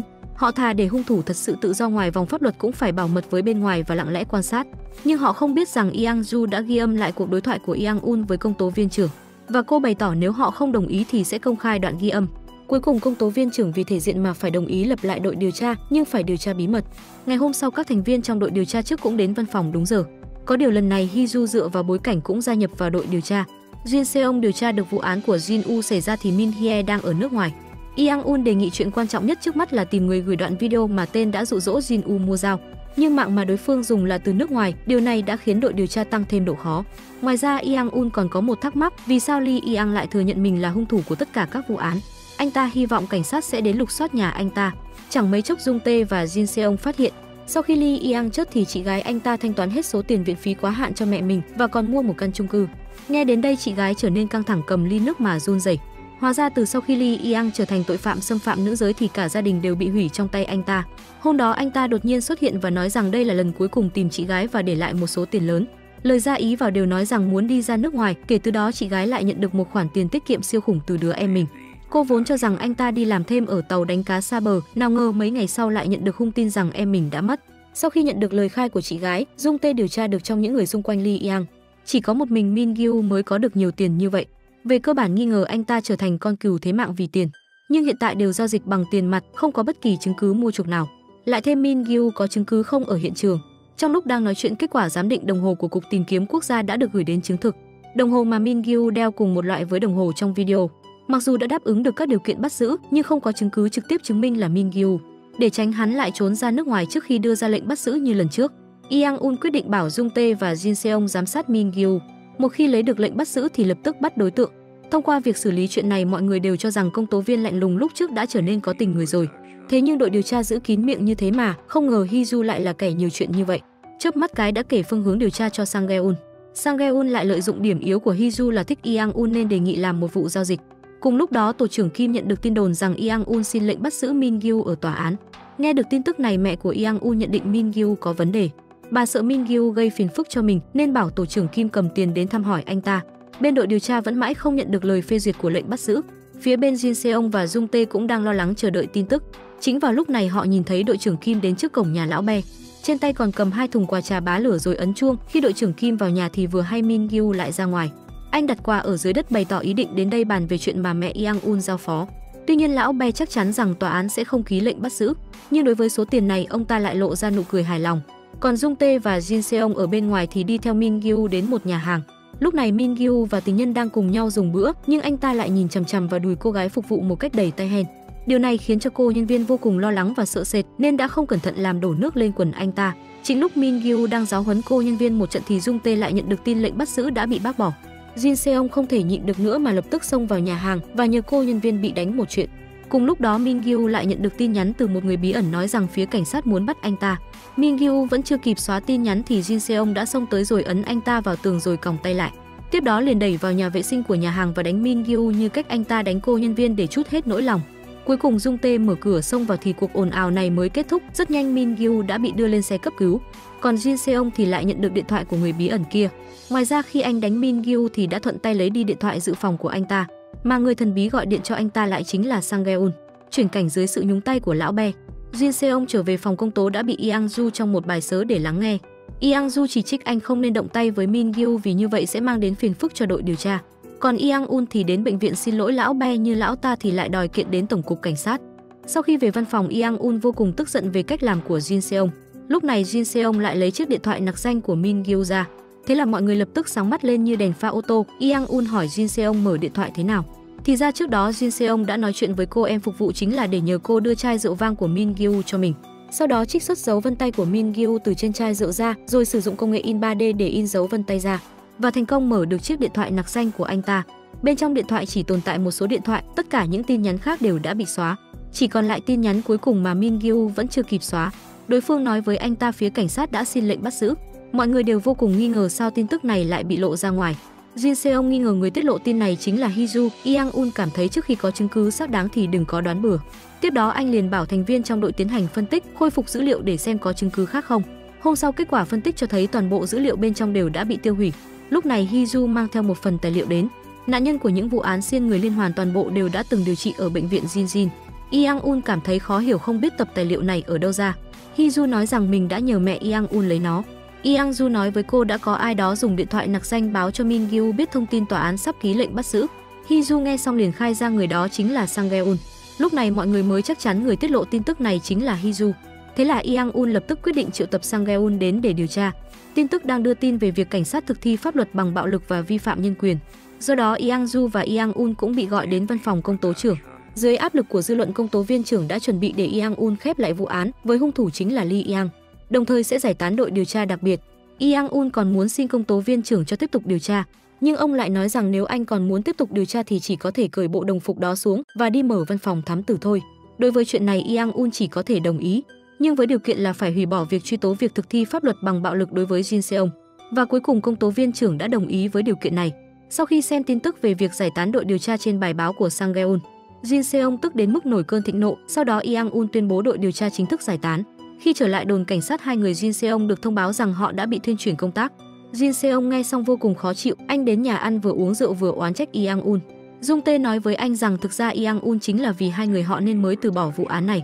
Min Gyu đã kiện họ vì tội thực thi pháp luật bằng bạo lực. Nếu không phải là Yang Un thì bây giờ hai người họ đã sớm bị đình chỉ điều tra rồi. Sau đó Yang Un hẹn gặp Sang Geun. Hắn ta còn giải thích với anh rằng vì áp lực từ phía tổng biên nên bản thân mới viết bài báo đó. Yang Un lại nói rằng vì bài báo của anh mà bản thân đã bị đình chỉ công tác 3 tháng liền, và những thành viên khác trong đội cũng lần lượt bị giáng chức. Do đó bây giờ anh đang suy nghĩ xem có nên tiếp tục làm công tố viên nữa không. Nghe thấy vậy Sang Geun liền làm bộ làm tịch khuyên Yang Un. Sau đó còn nói rằng khi anh biết về lệnh bắt giữ thì đã lập tức đem chuyện này ra tám trong nhóm phóng viên. Anh chính là muốn dùng cách này nói với Yang Un rằng không phải mình thông báo cho Min Gyu biết. Còn ở bên này hai người Jin Seong bị điều đến Bộ Giao thông Vận tải và trở thành cảnh sát giao thông. Khi lãnh đồng phục Jung Tae liền nhận được điện thoại của Yang Un bảo họ tối đến nhà mình dùng bữa. Nhìn thấy một bàn đầy những món ăn ngon, xung quanh còn có một đám người hầu đứng phục vụ, Jin Seong cảm thấy không quen. Yang Un cũng thấy sự gượng gạo này nên để họ có thể thoải mái dùng bữa, Yang Un đã bảo người hầu rời đi chỗ khác. Sau khi dùng bữa xong, Yang Un nói với họ mình đã xin được cơ hội điều tra riêng và quyết định bí mật điều tra vụ án. Jin Seong lập tức nói rằng anh đã sớm phái người giám sát Min Gyu ở bệnh viện. Tiếp đó, Yang Un nói với mọi người về quan hệ giữa mình và Sang Geun. Lúc cả hai còn rất nhỏ thì cậu ta đã bị mẹ ruột của mình bỏ rơi, và từ khi học cấp 2, gia đình họ đã bắt đầu trợ cấp cho Sang Geun. Lúc đó hai người đối xử với nhau như hai anh em ruột vậy. Mấy ngày trước, Sang Geun đã thừa nhận mình đã gửi tin về lệnh bắt giữ này vào trong nhóm phóng viên. Nghe xong, Jin Seong vẫn còn rất hoài nghi về chuyện này. Còn Yang Du thì nói với Yang Un trước đó cô ngửi thấy mùi nước hoa của Sang Geun dùng giống hệt anh. Hơn nữa cô cũng thấy thái độ đố kỵ với Yang Un của anh đã đạt đến mức hơi cực đoan. Nhưng Yang Un lại cảm thấy chuyện tâm lý bất thường này và tâm lý xiên người rất khó kết nối được với nhau. Còn ở bên này, đội trưởng Kim tìm đến Sang Geun và nói rằng Sang Geun đã phụ công ơn của viện trưởng. Chuyện anh báo cáo vụ án của Yang Un viện trưởng có thể hiểu. Nhưng còn về những bài báo liên quan đến bệnh viện, anh chỉ dùng rất ít thông tin và thêm vào lượng lớn nội dung tưởng tượng. Đây rõ ràng không phải là điều mà một phóng viên nên làm. Hôm đó khi Jin Seong đang đi làm thì đột nhiên nhận được một cuộc gọi. Anh lập tức bỏ việc đang làm và lái xe cảnh sát bỏ đi, thì ra đàn em trước đó và đồn cảnh sát đã đến Seoul. Đối phương đưa cho Jin Seong một bức ảnh mà blogger câu cá đã chụp lại vào ngày xảy ra vụ án. Nhìn thấy bức ảnh, Jin Seong vô cùng kinh ngạc. Qua sự xác nhận của Yang Du và Yang Un thì người trong bức ảnh chính là Sang Geun. Điều này đã chứng minh hung thủ trong vụ án của Jin U rất có thể là Sang Geun. Hơn nữa, khi điều tra nơi ở của Sang Geun, Jin Seong còn nghe được một tin rất thú vị. Một nhân viên đã làm việc 10 năm trong chung cư của Sang Geun nói với Jin Seong rằng ông chưa bao giờ thấy có khách đến nhà Sang Geun. Điều này khiến Jin Seong vô cùng tò mò và chuẩn bị đi điều tra chung cư của Sang Geun. Nhưng Yang Un lại cho rằng giờ họ không có lệnh khám xét nên không thể khám xét nhà Sang Geun được. Jin Seong không nghĩ được nhiều đến vậy, vì hôm Jin Un bị hại, Sang Geun đã có mặt ở hiện trường. Nếu không phải anh ta đã cho bay màu Jin Un thì chắc chắn cũng đã tận mắt chứng kiến toàn bộ quá trình phạm tội. Do đó anh nhất định phải tìm ra được tên hung thủ đó. Sau đó Jin Seong đến quán net gần nhà Lee Seong Yang Un. Lần này anh lấy ảnh của Sang Geun ra và nhờ nhân viên ở đó nhận dạng mãi. Cho đến khi nhìn thấy hình đầu lâu trên áo, anh ta mới nhớ ra một năm trước đã có khoảng thời gian người này thường đến đây. Để có thể lẻn vào nhà của Sang Geun, Jin Seong đã tìm đến Hee-ju và hỏi mật mã mở khóa cửa nhà anh ta. Hee-ju nói rằng mình vẫn chưa thân với Sang Geun đến mức đó. Thế là Jin Seong đành thất vọng mà quay người ra về, nhưng Hee-ju lại đột nhiên gọi anh lại và nói rằng mình muốn giúp anh thì phải làm thế nào. Tiếp đó Hee-ju hẹn Sang Geun đến một quán bar uống rượu nhảy múa. Còn Jin Seong và cấp trên thì cùng giữ chân bảo an khu đó lại để Jung Tae đi tìm thợ mở khóa đến mở cửa nhà Sang Geun. Sau khi cửa được mở, Jin Seong liền đi vào nhà Sang Geun trước. Lúc này Sang Geun ở trên sàn nhảy đã nhìn thấy có người vào trong nhà mình qua điện thoại. Còn Jin Seong thì lại không hề biết rằng nhất cử nhất động của anh đều đã bị Sang Geun thấy hết. Sau khi đi vào một căn phòng trong nhà, Jin Seong liền đứng hình vì cách bày trí ở đây giống hệt như nhà của Yang Un. Thậm chí ngay đến cả bức ảnh gia đình để trên bàn cũng y hệt. Jin Seong cho rằng đây đã không phải là bệnh thần kinh nữa mà là cuồng tín sinh hoang tưởng. Sau đó Jin Seong đến một căn phòng khác, mà căn phòng này càng kỳ quái hơn. Trong phòng chứa đầy những loại rau khác nhau, rồi còn có thuốc gây mê. Đã vậy trên tường còn treo thành tích triple kill trong vụ ám toán người liên hoàn. Nhìn thấy cảnh này, Jin Seong lập tức lo lắng cho sự an toàn của Hee-ju. Còn mọi hành động của Jin Seong thì đều đã bị Sang Geun nhìn thấy hết. Lúc này Hee-ju vừa mua đồ xong trở về xe thì nhận được điện thoại của Jin Seong. Jin Seong bảo cô giả vờ như đang nói chuyện với người khác và không được cúp máy. Nếu như trong lúc nói chuyện thấy tình hình có gì sai thì hãy lấy súng điện trong túi ra. Nghe thấy những lời nhắc nhở của Jin Seong, cô nói với Sang Geun mình quên mua phô mai que nên cần phải quay lại cửa hàng tiện lợi một chút. Chính lúc cô chuẩn bị xuống xe thì Sang Geun lại khóa trái cửa xe lại. Cảm thấy có gì không ổn, Hee-ju liền chuẩn bị lấy súng điện trong túi ra nhưng lại phát hiện không thấy đâu. Lúc này Sang Geun liền lấy súng điện ra hỏi cô có phải đang tìm cái này không.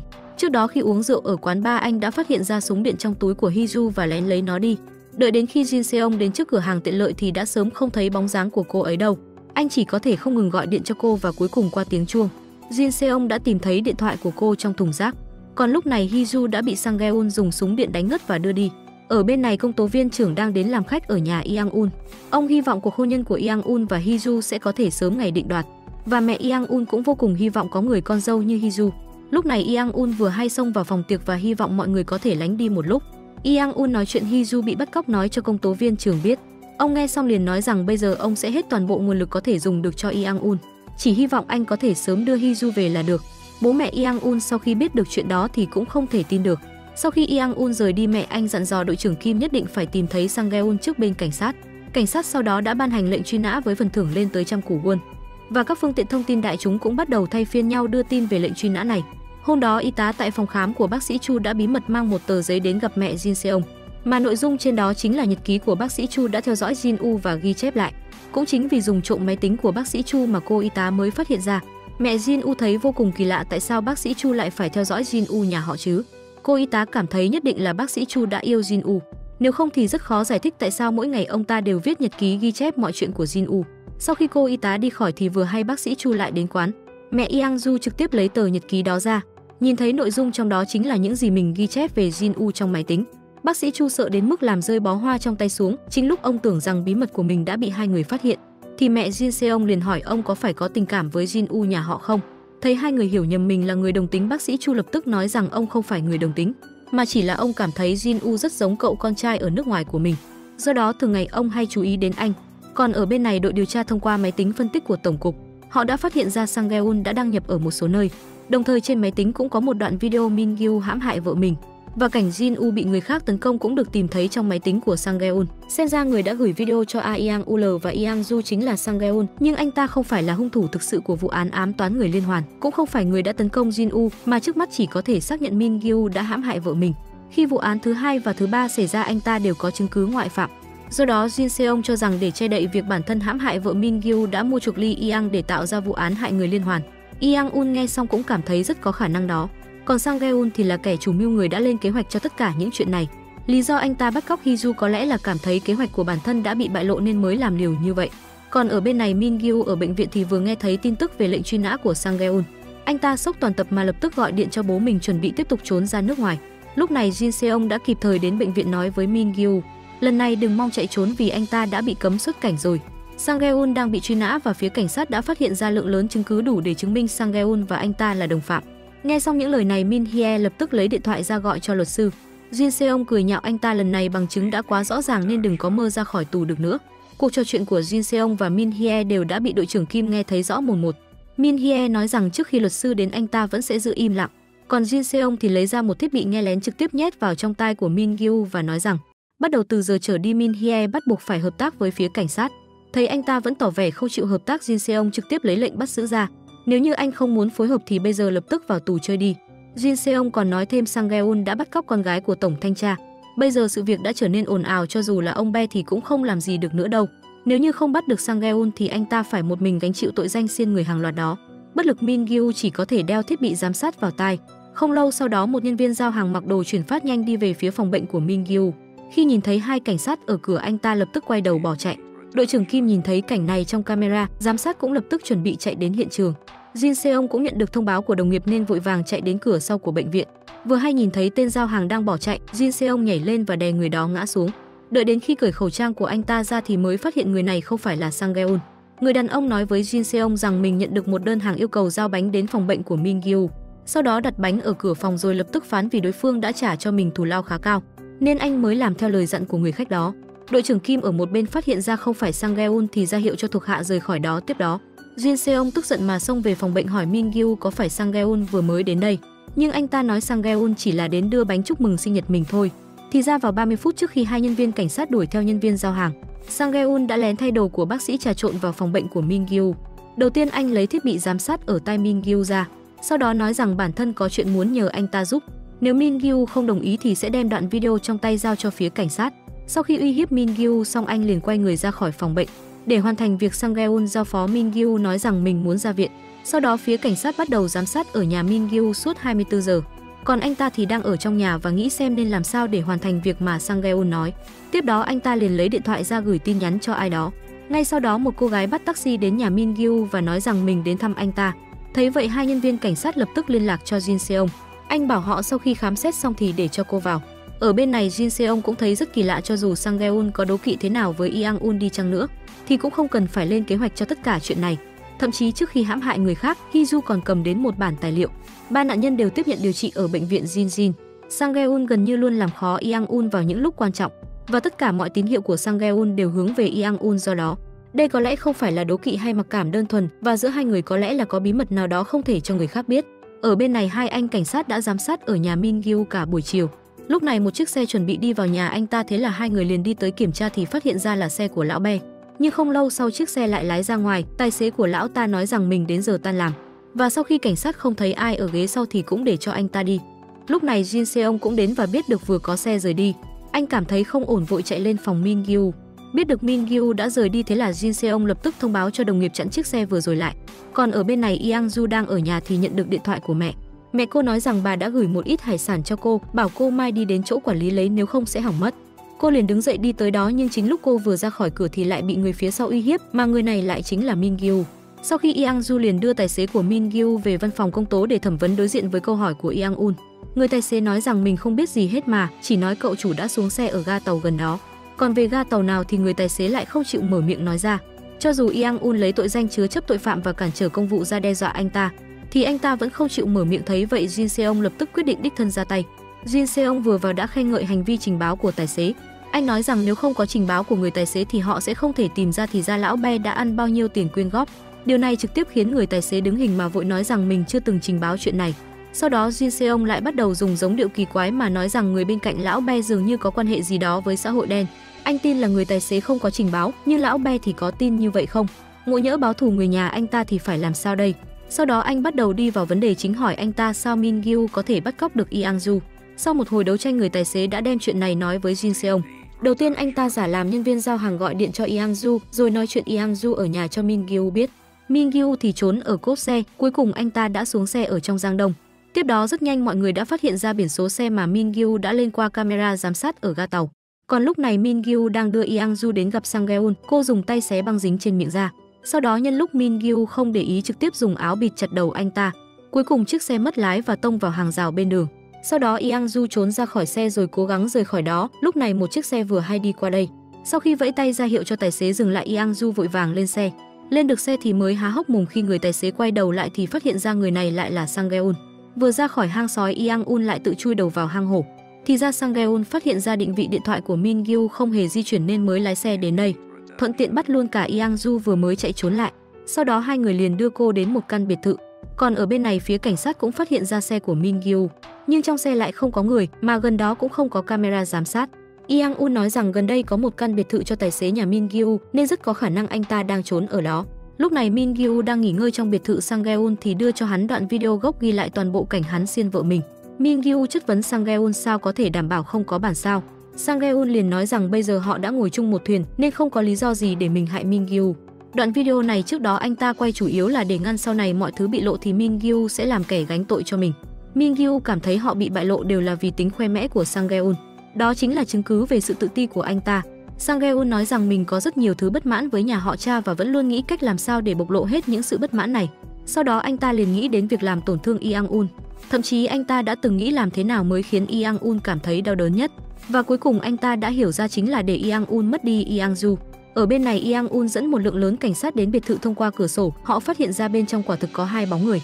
Nhưng khi họ xông vào trong phòng thì lại phát hiện ra hai người đó không phải là Min Gyu và Sang Geun, mà chỗ mà hai người họ ở hiện giờ lại chính là biệt thự nhà Yang Un.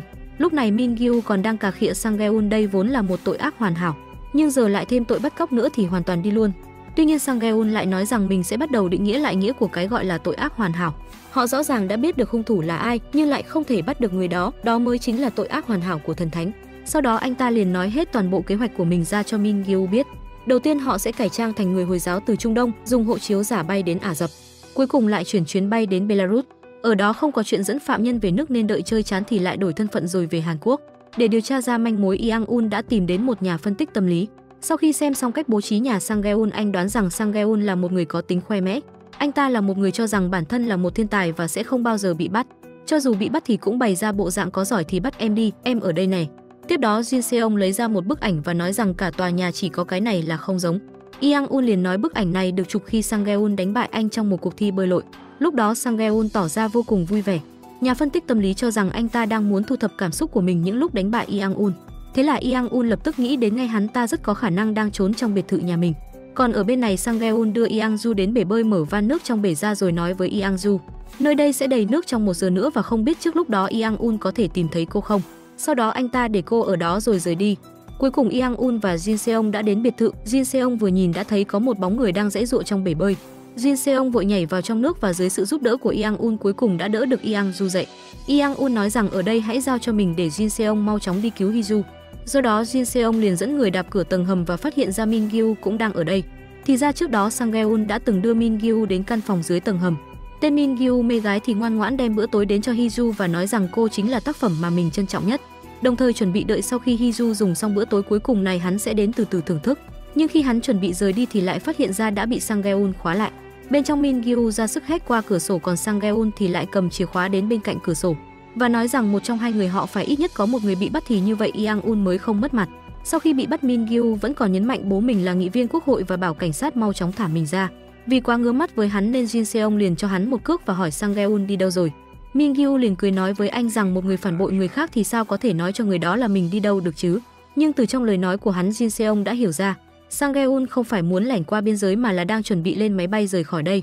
Còn ở bên này, Sang Gae-un đang cải trang thành người Hồi giáo rồi dùng hộ chiếu giả thành công lấy được thẻ lên máy bay. Chính lúc hắn đang chuẩn bị lên máy bay thì hai người mặc đồ Hồi giáo chặn hắn lại, và một người trong đó dán một nhãn dán lên cổ của Sang Gae-un. Sau đó toàn thân hắn lập tức trở nên yếu ớt rồi trực tiếp ngồi phịch xuống xe lăn. Còn người đàn ông thì liền gật đầu trước camera giám sát của sân bay. Thì ra những người này đều là người do đội trưởng Kim phái đến. Tiếp đó ông liền cầm bộ đàm và nói với hai người Jin Seong cũng đã đến sân bay. Thấy Jin Seong ngày càng đến gần, Sang Gae-un cố gắng dùng chút sức lực cuối cùng để thu hút sự chú ý của anh. Nhưng đáng tiếc là hai người cứ như vậy lướt qua nhau. Chính lúc mọi người rời khỏi sân bay thì một người phụ nữ bí ẩn cũng bước ra khỏi sân bay. Mà người này dường như có quen biết Jin-u. Lúc này bà đang viết 3 chữ ô Jin-u lên trên một quyển sách. Thì ra trước đó Sang Gae-un đã từng tìm đến người phụ nữ này và cho bà xem đoạn video Jin-u bị tấn công. Sau khi xem xong đoạn video đó, bà lập tức sốc toàn tập và giờ đây nhìn bệnh viện Jin trước mặt. Người phụ nữ quyết định thực hiện kế hoạch báo thù. Bên này mọi người còn đang vui mừng vì đã thành công cứu được Yang-ju và Hee-ju.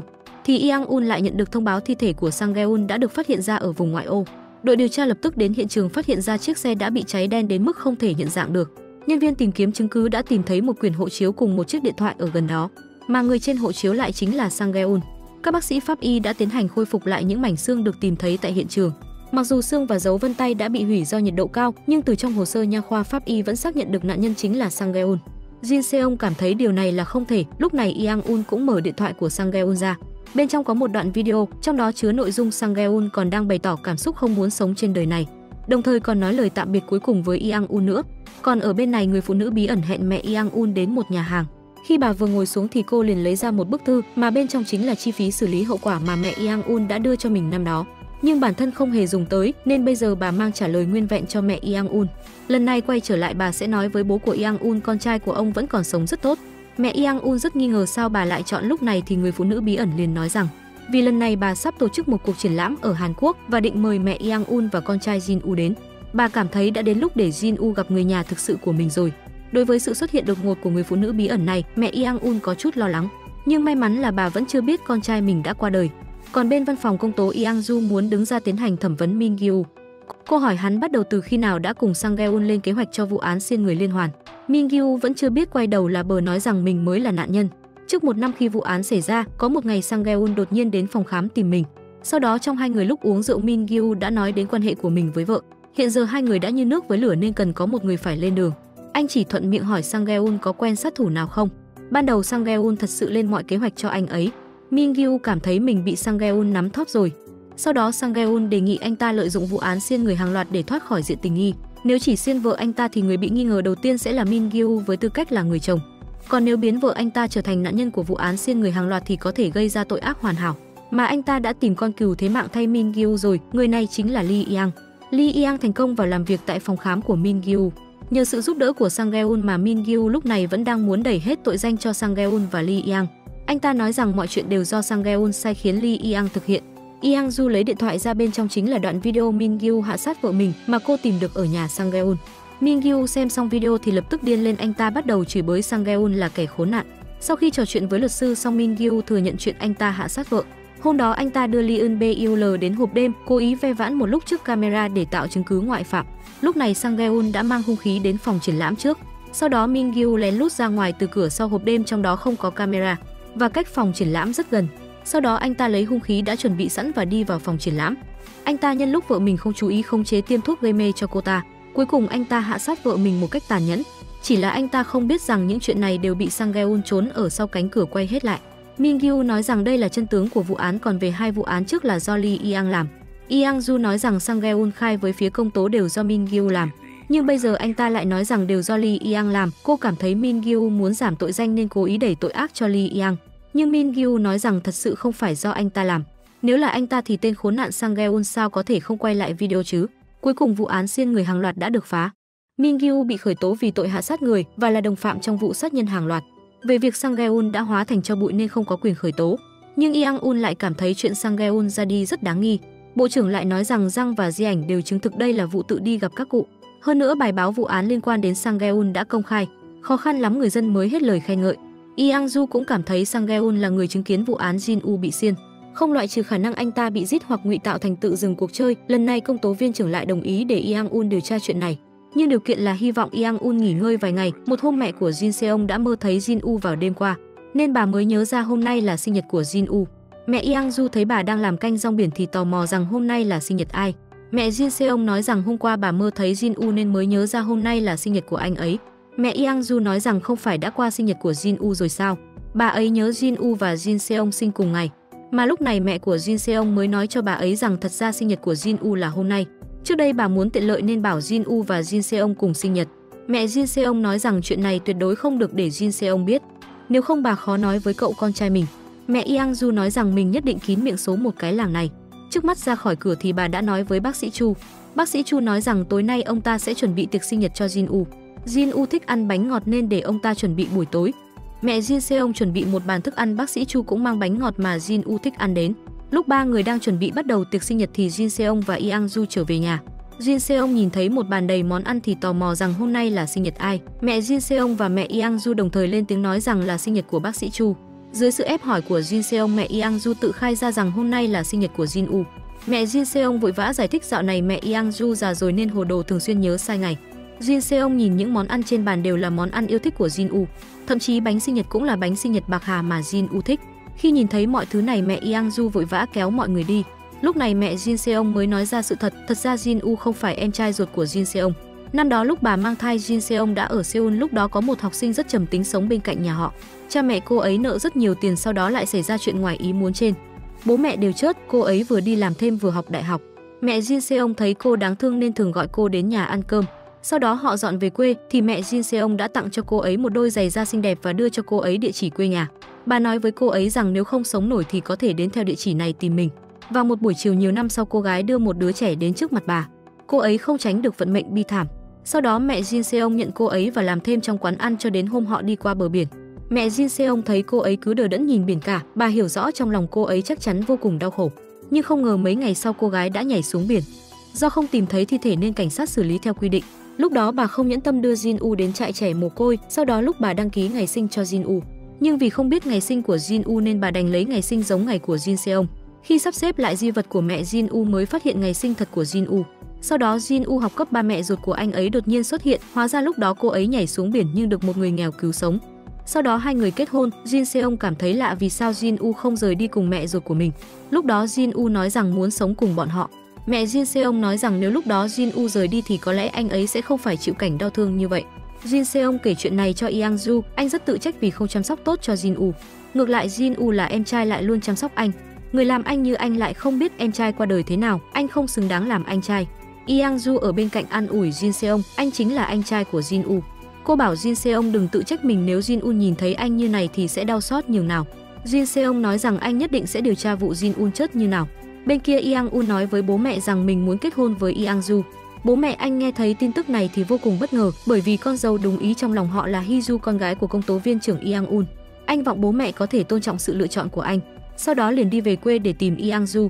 Yang Woo uống xong cốc bia thì lập tức cầu hôn Yang Ju. Yang Ju thấy rất lạ khi anh vừa đến đã lập tức cầu hôn chứ không phải tỏ tình. Yang Ju cũng bày tỏ rằng mình thích Yang Woo nhưng bây giờ kết hôn thì sớm quá, ít nhất phải đợi sau khi phá được vụ án của Jin Woo rồi tính tiếp. Sau đó Yang Woo bày tỏ rằng trước khi cô đồng ý kết hôn thì có một chuyện cô nhất định phải biết. Đó là anh bị bệnh tim bẩm sinh nhưng bây giờ đã hồi phục rồi. Năm ngoái trước khi anh đi đào tạo thêm đã làm một ca phẫu thuật cấy ghép tim. Yang Ju nói rằng mình thích Yang Woo thì sẽ thích những khuyết điểm và vết thương của anh. Bên kia Jin Seong lấy một bức ảnh mà Jin Woo cất giữ ra và hỏi mẹ mình. Mẹ có từng nghe Jin Woo nhắc đến cái này không? Mẹ anh nhìn thấy bức ảnh thì nhớ đến lúc trước Jin Woo nói với bà rằng mẹ ruột của anh nói với anh rằng trong nhà cha ruột của anh cũng có một bức tượng y hệt như này. Anh từng đến nhà cha ruột nhưng lại không gặp cha ruột. Mẹ Jin Seong chỉ biết mẹ của Jin Woo tên là Jin Mary, từng học khoa mỹ thuật của Đại học Hàn Quốc, còn lại thì bà không biết gì cả. Sau đó hai người trò chuyện đến sự yêu thương của bác sĩ Chu với Jin Woo. Mẹ Jin Seong đưa nhật ký Jin Woo mà bác sĩ Chu viết lúc trước cho Jin Seong xem. Jin Seong đọc xong thì lập tức cảm thấy chuyện này rất kỳ lạ, đây không phải là nhật ký bình thường, đây vốn là báo cáo theo dõi. Thế là anh đến phòng khám hỏi bác sĩ Chu rằng vì sao ông lại theo dõi Jin Woo nhà anh.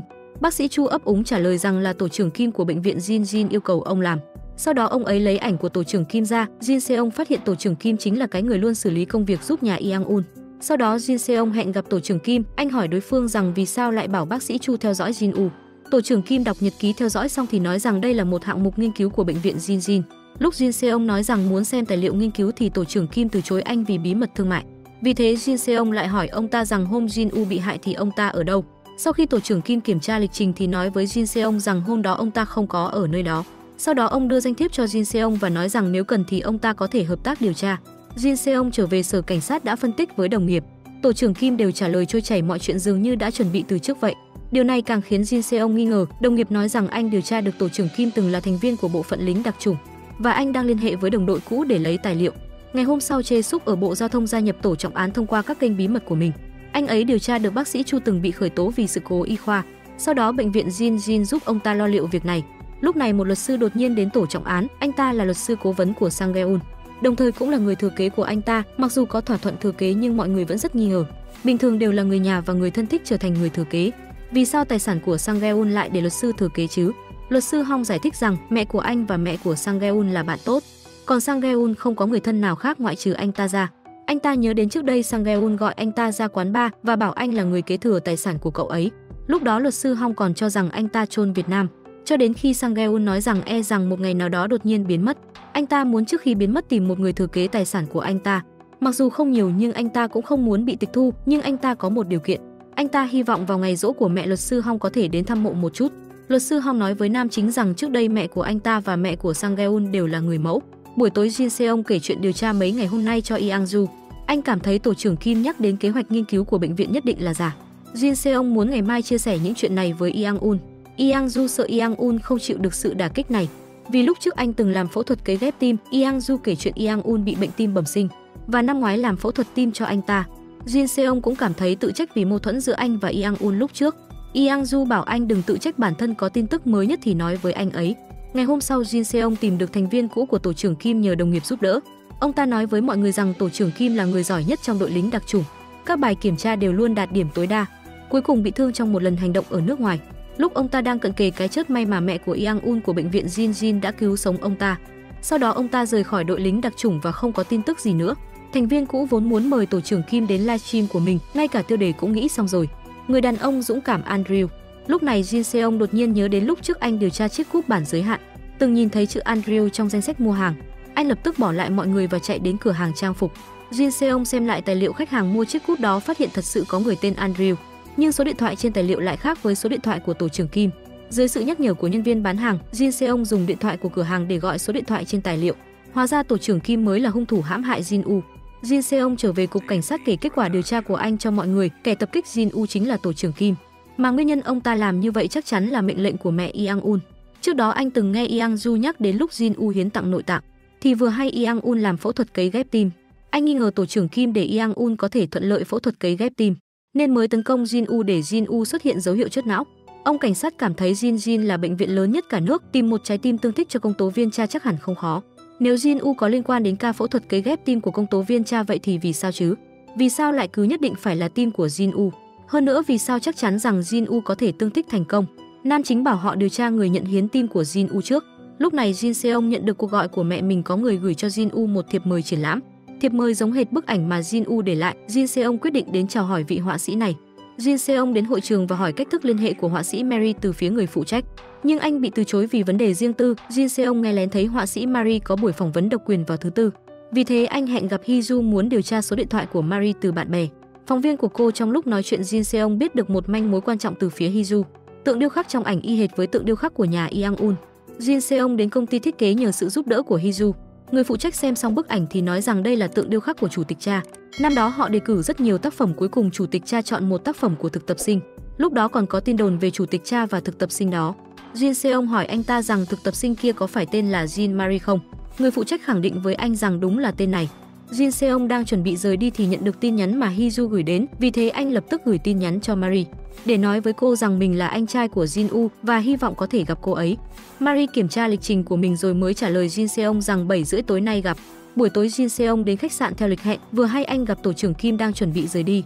Sau khi hai người thăm dò lẫn nhau xong thì tổ trưởng Kim rời khỏi khách sạn, mà mục đích đến đây của ông ta là ký một thỏa thuận bí mật với Marie. Marie không được tiết lộ mối quan hệ của bà ta với Jin Woo. Điều kiện trao đổi là tập đoàn Jin sẽ tài trợ cho cô ta 2 triệu đô. Bên khác đối mặt với những lời nói bóng gió từ phía Jin Seong, Marie không hề trả lời câu hỏi của anh ấy. Jin Seong vẫn hẹn Yang Un ra ngoài và kể cho anh về những diễn biến mới nhất trong vụ án Jin Un bị cho bay màu. Yang Un không dám tin rằng hung thủ là tổ trưởng Kim. Sau đó anh lại xem báo cáo giám sát của bác sĩ Chu với những bức ảnh được Jin Un lưu lại. Yang Un bắt đầu tranh đấu trong lòng, anh không muốn thừa nhận những việc này là sự thật, nhưng bằng chứng trước mắt lại khiến anh không thể không tin. Yang Un trở về nhà và ngẩn ngơ nhìn bức tượng điêu khắc trong ảnh của Jin Un. Chủ tịch Cha thấy con trai ngẩn ngơ thì hỏi anh rằng vì sao lại không vào. Yang Un hỏi bố mình rằng có quen bà Jin Mary không. Bố của Yang Un sững sờ một lúc sau đó kể cho anh biết sự thật. Năm đó ông qua lại với Jin Mary một thời gian, hai người còn có một đứa con. Không lâu sau chuyện này bị mẹ của Yang Un biết. Cuối cùng vì áp lực từ phía gia đình ông đã chia tay với Jin Mary. Chủ tịch Cha hỏi Yang Un rằng có phải anh đã gặp đứa trẻ đó rồi không. Yang Un nói với bố mình rằng cậu ta đã qua đời rồi. Yang Un trở về phòng không dám tin mọi thứ này đều là sự thật. Jin U lại chính là anh em cùng cha khác mẹ với anh hiểu rằng phán đoán của Jin Seong là đúng. Sau đó anh gửi tin nhắn cho Jin Seong để bày tỏ rằng phán đoán của anh ấy là đúng. Jin Seong kể toàn bộ sự việc cho Yang Ju và nói rằng mọi chuyện đều có được bằng chứng của Yang Un. Việc giám sát Jin U hoàn toàn không phải vì dự án nghiên cứu khoa học mà là để Yang Un lấy được trái tim của Jin U. Vì vậy mới để tổ trưởng Kim hại chết Jin U. Bây giờ chỉ cần điều tra được kẻ cuối cùng lấy cắp trái tim của Jin U là ai thì mọi suy đoán đều có được chứng cứ. Hôm sau Jin Seong nhận được hồ sơ hiến tặng nội tạng thì rất chán nản, bởi vì trong đó không hề ghi chép về việc Yang Un chấp nhận cấy ghép tim trong khoảng thời gian Jin U mất. Đến lúc Yang Un xuất cảnh tổng cộng tiến hành 8 lần phẫu thuật cấy ghép tim, nhưng bên trong không hề ghi chép lại quá trình cấy ghép tim của Yang Un. Anh cảm thấy đây nhất định là hồ sơ do bệnh viện Jin ngụy tạo. Bên phía Yang Un cũng nhận được hồ sơ cấy ghép tim nên đã đến hỏi bác sĩ phẫu thuật của anh, tại sao trong đó không ghi chép ca phẫu thuật của anh. Bác sĩ nói rằng mình chỉ phụ trách phẫu thuật, quá trình cấy ghép không phải do anh ta quyết định. Yang Un ép hỏi bác sĩ rằng anh vừa gọi điện liên lạc với người nhận được hiến tặng trái tim của Jin U. Đối phương nói rằng anh ta không hề được phẫu thuật cấy ghép tim, nhưng bác sĩ không nói bất kỳ điều gì mà hoảng loạn rời đi. Bên kia Jin Seong xử lý vụ án đang chuẩn bị bắt tổ trưởng Kim. Anh bảo Yang Ju hãy đi xin lệnh bắt giữ nhưng Yang Ju lại bảo Jin Seong đừng kích động. Thế là ngay sau đó Jin Seong đến tìm tổ trưởng Kim. Anh cảm thấy cần tổ trưởng Kim xác nhận lại vài chuyện về vụ án của Jin U. Tổ trưởng Kim cảm thấy rằng lần trước ông ta đã nói hết rồi, nếu Jin Seong vẫn muốn biết thêm thì mời anh làm theo quy trình. Còn nếu Jin Seong vẫn tiếp tục gây chuyện ở đây thì ông ta sẽ xử lý theo quy định của bệnh viện. Lúc này Jin Seong mới nhớ lại lời dặn dò của Yang Ju, anh nói rằng sẽ làm theo quy trình bên khác. Yang Un đến nhà tổ trưởng Kim, anh nói với tổ trưởng Kim rằng anh đã biết chuyện mẹ anh cứu anh trong lúc nguy hiểm. Anh hiểu rõ tổ trưởng Kim sẽ che chở cho mẹ mình cả đời này. Yang Un cầm cúc áo kia và nói với ông ta rằng chiếc ghim này được Jin Seong tìm thấy trong hiện trường vụ án của Jin U. Anh không hiểu vì sao tổ trưởng Kim không đặt làm lại một chiếc mới hoặc là vứt đi. Tổ trưởng Kim nói rằng chiếc cúp đó là món quà mà viện trưởng tặng ông ta. Nhân ngày kỷ niệm 25 năm hẹn hò của ông ta và mẹ Yang Un nên ông ta không nỡ vứt đi. Tổ trưởng Kim cảm thấy mẹ Yang Un đã hy sinh cả đời người để cứu Yang Un. Đây là điều cao quý nhất khi được làm một người mẹ. Ông ta hy vọng Yang Un có thể hiểu tâm trạng của người làm mẹ. Yang Un nói với ông ta rằng đội điều tra đã có chứng cứ và rất nhiều tình báo. Lần này e rằng rất khó thoát khỏi pháp luật. Yang Un chuẩn bị trở lại xe thì chuông cảnh báo của đồng hồ chợt vang lên. Tim của anh bắt đầu xuất hiện triệu chứng đau đớn. Sau khi anh trở về nhà đã chất vấn mẹ mình có phải mẹ đã biết Jin U cấy ghép tim cho con chính là em ruột của con hay không. Mẹ Yang Un nói rằng lúc Jin U được đưa tới bệnh viện thì đã chết não rồi, chỉ là nội tạng tứ chi phù hợp nên mới cấy ghép cho anh. Đây là lẽ thường và cũng phù hợp trình tự cho nên chuyện này không hề liên quan đến Yang Un. Yang Un không ngờ rằng mẹ mình lại lạnh lùng vô tình như vậy. Anh đưa hồ sơ phẫu thuật cấy ghép tim cho mẹ mình xem và nói rằng nếu mọi thứ đều giống như bà nói thì vì sao lại ngụy tạo hồ sơ phẫu thuật. Kể từ khi anh sinh ra đã bị bệnh tim quả thực rất không may mắn. Nhưng anh không thể chấp nhận mẹ mình dùng cách đáng sợ như vậy để cứu mình. Dù bất kỳ người mẹ nào trên đời này cũng sẽ không lựa chọn phạm tội để cứu con trai của mình. Mẹ của Yang Un nói rằng đó là họ không thể chấp nhận nhưng bà có thể hy sinh mọi thứ để làm điều đó. Bà không thể chấp nhận được việc con trai biến mất khỏi thế giới này.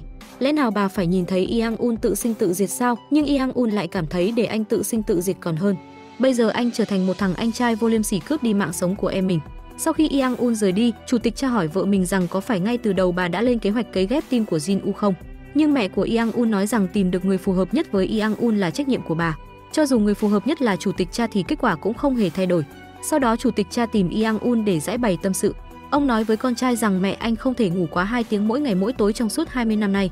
Bà ấy đều kiểm tra tình trạng của con trai cứ 2 tiếng một lần. Trước khi bà trở thành bác sĩ thì đã là một người mẹ, bà không cho phép Yang Un xảy ra bất kỳ bất trắc nào cả. Sau khi bố anh rời đi thì Yang Ju gọi điện đến Yang Ju biết rằng bây giờ Yang Un vô cùng khó xử. Nhưng cô vẫn nói với Yang Un rằng cô ấy cảm thấy mọi chuyện đều do mẹ của Yang Un dàn xếp. Yang Ju kể lại toàn bộ quá trình vụ án cho Yang Un nghe, nhưng Yang Un lại cho rằng cho dù cúc áo ở hiện trường, vụ án cũng không thể chắc chắn chứng minh người này chính là hung thủ. Cho dù anh đã về quê thì nam chính đây cũng không thể chứng minh rằng do chính tay anh ta hại Jin Woo. Anh phải suy nghĩ mọi khả năng. Yang Ju nói rằng không có hồ sơ ca phẫu thuật cấy ghép thì nên giải thích thế nào. Tuy nhiên bệnh nhân ghi nhận là đã cấy ghép tim của Jin Woo thực chất chưa hề được phẫu thuật. Yang Un hy vọng Yang Ju không tham gia vào vụ án này. Cô đã vất vả điều tra và truy tố gian khổ, thậm chí sẽ mất đi chức vụ công tố viên nếu đang cố gắng thuyết phục Yang Ju nghỉ việc. Yang Ju nói rằng cô đã quyết tâm rồi. Yang Un bảo cô phải chọn một trong hai giữa mình và Jin Woo. Nhưng cho dù cô chọn ai thì họ sẽ không thể quay lại quãng thời gian vô lo vô nghĩa trước đây được nữa. Bên khác, Jin Seong gõ cửa nhà của tổ trưởng Kim và khẩn cấp bắt giữ ông ta với tội danh nghi ngờ làm bay màu Jin Woo. Trở lại đồn cảnh sát, luật sư của tổ trưởng Kim không hề vui vẻ nếu đã xin được lệnh bắt giữ. Vậy vì sao phải bắt giữ khẩn cấp chứ? Jin Seong nói rằng đối phương là lính đặc chủng có nguy cơ chạy trốn. Sau đó Jin Seong bắt đầu thẩm vấn tổ trưởng Kim nhưng ông ta lại lấy cớ không biết gì để từ chối trả lời câu hỏi. Luật sư cảm thấy đây đều là suy đoán của Jin Seong mà không hề có chứng cứ xác thực. Thế là Jin Seong lấy ra một USB và nói rằng bên trong có video tổ trưởng Kim tấn công Jin Woo. Ông ta không ngờ sẽ có một người chứng kiến quay lại đoạn video này ở hiện trường. Tổ trưởng Kim nghe thấy câu nói này thì lông mày bất giác nhướng lên. Có lẽ ông ta bắt đầu chột dạ rồi. Jin Seong chuẩn bị buộc tội danh nghi ngờ xiên bay màu Jin Woo để đưa ông ta đến đồn cảnh sát. Và ông ta còn có một đồng phạm vừa nghe thấy tên của viện trưởng tổ trưởng Kim liền cảnh cáo Jin Seong. Cho dù anh ấy viết kịch bản như nào đều phải cẩn thận tội danh vu khống. Mà lúc Jin Seong chuẩn bị đưa tổ trưởng Kim vừa đi vệ sinh xong trở về phòng thẩm vấn thì đồng nghiệp xông vào, nói với anh rằng lệnh bắt giữ bị bác bỏ. Bây giờ họ buộc phải lập tức thả tổ trưởng Kim ra. Bên khác, công tố viên trưởng đột nhiên tìm Yang Ju và hỏi cô ấy rằng con gái Hee-ju bị sao vậy. Hóa ra hôm qua con gái Hee-ju đột nhiên tới tìm ông ta và nói rằng muốn đi làm. Hơn nữa còn muốn tham gia vào đội điều tra của Yang Ju. Bắt đầu từ bây giờ cô ấy quyết định sẽ làm một công tố viên liêm chính. Yang Ju nói rằng mình cũng không rõ, cô chỉ kể chi tiết vụ án cho Hee-ju. Công tố viên trưởng cổ vũ Yang Ju hãy làm cho tốt. Suy cho cùng đây là nỗ lực của cô để đổi lấy việc từ bỏ sự nghiệp công tố viên và cả cuộc đời mình. Hee-ju vừa đi làm thì đã mua cho mỗi người một cốc cà phê. Sau đó kể cho mọi người một bí mật, cô gặp luật sư của Min Hye ở khoa thần kinh của bệnh viện. Cô chuẩn bị lấy lý do bị trầm cảm để xin Min Gyu giám định thần kinh mà bệnh viện làm giám định đó chính là bệnh viện Jinjin. Hee-ju không ngờ mẹ của Yang Un lại làm ra loại chuyện đáng sợ như vậy. Bên khác, mẹ của Jin Seong phát hiện đồng nghiệp trước đây của anh thường xuyên đến quán ăn thật ra là do Jin Seong nhờ vả. Họ đến bảo vệ và theo dõi bác sĩ Chu. Trước khi họ rời đi, mẹ của Jin Seong đã kéo một người trong đó lại, do mẹ Jin Seong đã bức ép truy hỏi, nên đồng nghiệp cũ của Jin Seong đã kể cho bà nghe sự thật. Chẳng mấy chốc mẹ Jin Seong đã đến Seoul, bà hỏi Jin Seong rằng hung thủ hãm hại Jin Woo là ai. Quyển nhật ký của bác sĩ Chu rốt cuộc là đã đưa cho ai ở bệnh viện Jinjin, bà sẽ hạ sát kẻ đó. Mẹ Jin Seong cảm thấy tức điên lên lúc con trai Jin Woo sắp chết mà người làm mẹ như bà lại đang hát hò ở đó. Bà nhất định phải biết rõ mọi chuyện, nếu không bà sẽ không rời khỏi Seoul. Bên kia, mấy người trong nhà chủ tịch Cha đang thảo luận về vụ án của tổ trưởng Kim. Luật sư nói rằng mặc dù phía cảnh sát sẽ yêu cầu xuất hiện để điều tra, nhưng hiện tại vẫn chưa có chứng cứ xác thực, cho nên có đi hay không là quyền của tổ trưởng Kim. Lúc luật sư đang chuẩn bị mở sâm panh chúc mừng thì Yang Un đến phòng tiệc. Anh giật lấy chai sâm panh và đổ hết vào thùng đá. Anh nói với mọi người rằng tổ trưởng Kim và mẹ mình sẽ bị khởi tố vì tội danh hạ sát người có chủ ý. Mặc dù không có chứng cứ trực tiếp nhưng lại có rất nhiều chứng cứ gián tiếp. Luật sư cũng rất lo lắng về người chứng kiến mà cảnh sát nhắc đến trước đó. Sau khi luật sư rời đi, Yang Un nói với họ rằng người chứng kiến chính là Sang Gae-un. Sau đó anh lại hỏi hai người rằng có phải họ can thiệp vào chuyện Sang Gae-un đi gặp các cụ hay không. Bây giờ anh hỏi điều này từ góc độ đưa ra lời khuyên pháp lý cho mẹ mình. Anh hy vọng mẹ mình có thể thành thật trả lời. Mẹ Yang Un thẳng thắn nói rằng bà không làm. Tiếp đó Yang Un nói rằng anh đưa ra một vài lời khuyên bảo vệ người nhà của mình với tư cách là một công tố viên.